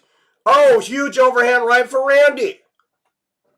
And now Chaos is hurt. Oh, a huge knee from Randy Brown. And an overhand right lands. Straight left gets through for Randy. Chaos Williams is really hurt. Straight left for Chaos, but what a back and forth battle.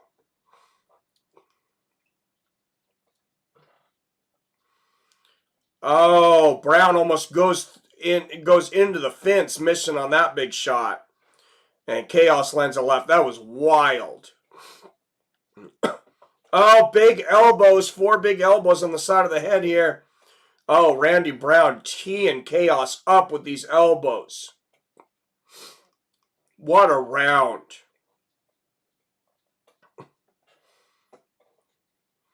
And the bar for fight of the night might be being brought even further. Even higher. Oh, what an elbow from Randy Brown. How is Chaos Williams standing? Spinning back fist attempt for Chaos. Randy barely blocked that. Big 1-2 from Chaos. What about the chin on both these guys? Both guys have landed so many big shots. Oh, big knee to the head from Randy Brown. Oh, knees to the body for Randy. Left hand lands for Chaos. Superman punch and a left hook lands for Chaos Williams. And there it is. I have it. Randy Brown winning this fight 29-28. And the drunken charge agrees with me. What a round. You see the replay, you see early in the round, Chaos hurts Randy. Floors him. Then Randy comes back and floors Chaos and hurts him. And look at that front face kick from Randy Brown. Top 10 dudes may go elsewhere but never get cut. Yeah, that's kind of embarrassing to have a guy. It's like you're saying he's in your top 10 rankings and then you're going to send him somewhere else.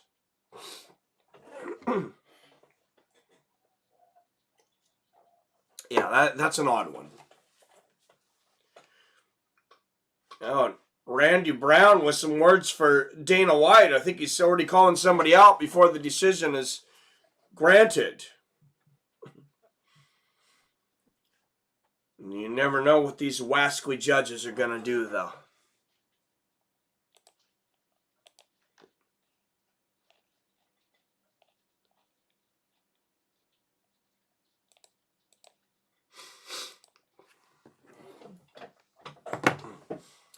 And judges taking a minute to add up the scores, but here we go.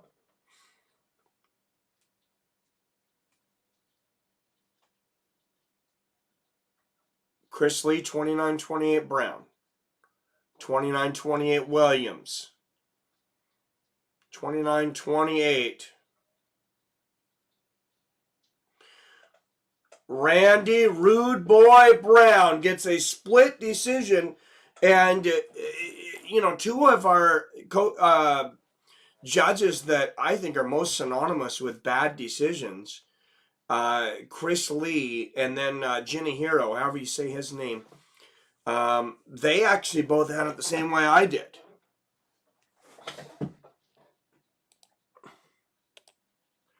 So that was a bit surprising for once. You dropped in round and still win? Don't agree. Well, I mean, but didn't Randy Brown drop Chaos as well, though? He stunned him. He didn't fall. Yeah, that's a tough one. That's a tough fight. I agree with split decision. And a split decision here in the Fights with Friends chat room.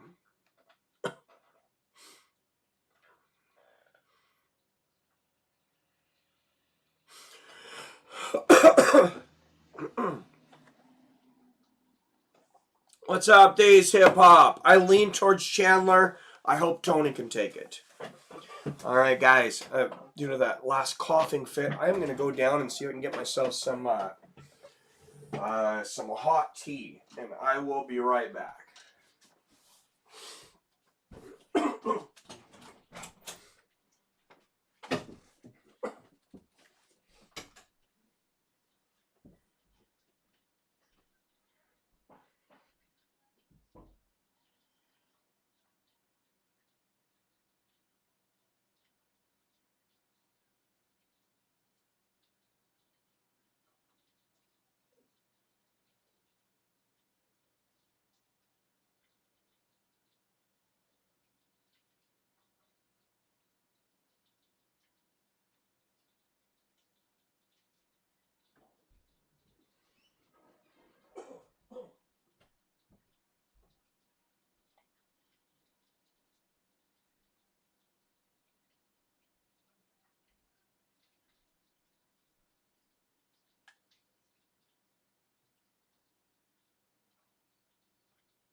right, guys. Hopefully we didn't lose everybody there. Thanks for being patient. Just going to grab my tea.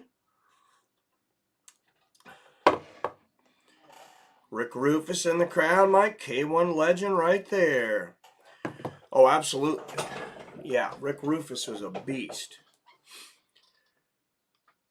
Still looks like he'd fook some shit up. I bet he would.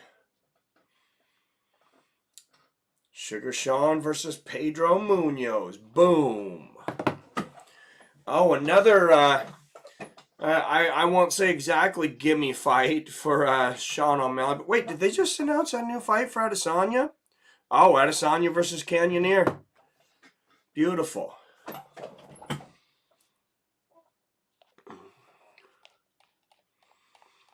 Beautiful. I know for whatever reason, most of you guys don't like Israel Adesanya. I love watching him fight. I think he's very entertaining. His personal, the way he carries himself and his personality, and it's like, yeah, I can see why you'd say that leaves little to be desired. Don't see any competition for Rico Verhoeven and Glory for now. Did he ever fight Badr Hari? He had a fight scheduled with Badr Hari. Does anybody know if they ended up fighting? Because that should have definitely been competition.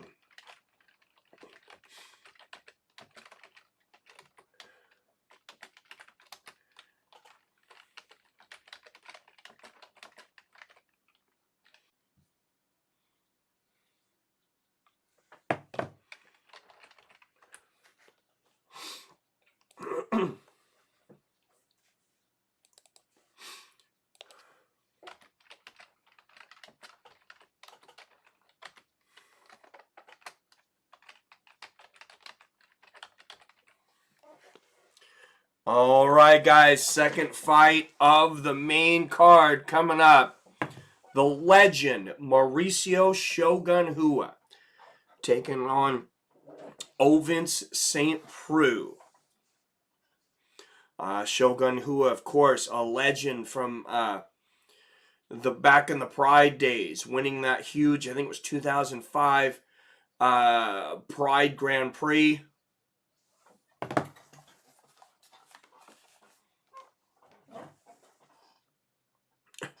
Oh, I didn't realize this was a rematch. I forgot. So OSP knocked him out in the first fight. That's why OSP is such a big favorite. Okay, that fight was that one on the board behind Dana. Coming around to Izzy. Rubbed me the wrong way at first, but I've always thought he was a great fighter. Just didn't care for his attitude at first, but he's growing on me. Well, I mean, Anderson Silva's like maybe my all-time favorite fighter. I know a lot of people don't like him either, so.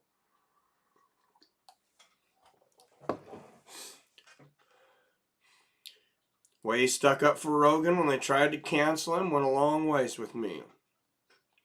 Derek says, yeah, me too, Greg. I think people are finally realizing it's like what people say on the internet, on Twitter, and I know I was just telling people to go to Twitter. It's not, it's not like it's all toxic, but the things that people are saying on there, they're just saying it to get attention.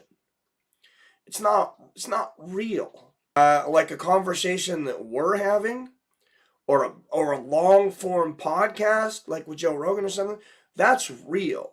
I mean, that's real, that's open, and it's like, you guys listen to me talk for what, probably on average maybe 4 or 5 hours a week. I lie about so much. I think you get a pretty good idea for who someone is. And I know me and Robert and a lot of other people in here have listened to a lot of Joe Rogan. We're like, yeah, he's not that person. He's a good guy. You don't have to agree with him on everything, but I think he's a good guy. Oh no.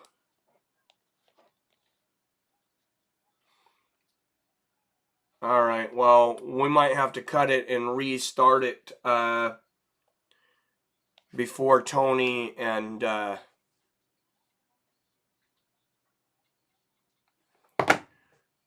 Alright. I'm going to restart it.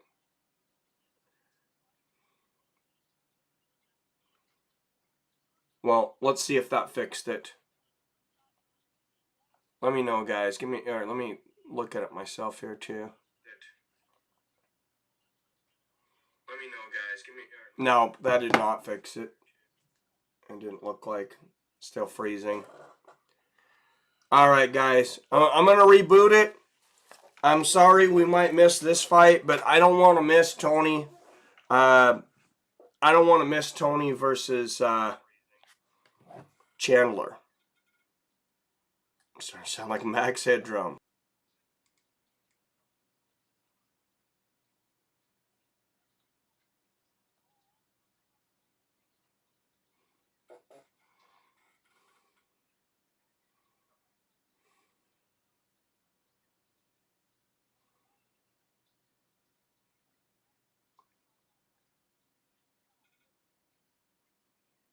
Oh, I think we might be good now, actually, all of a sudden.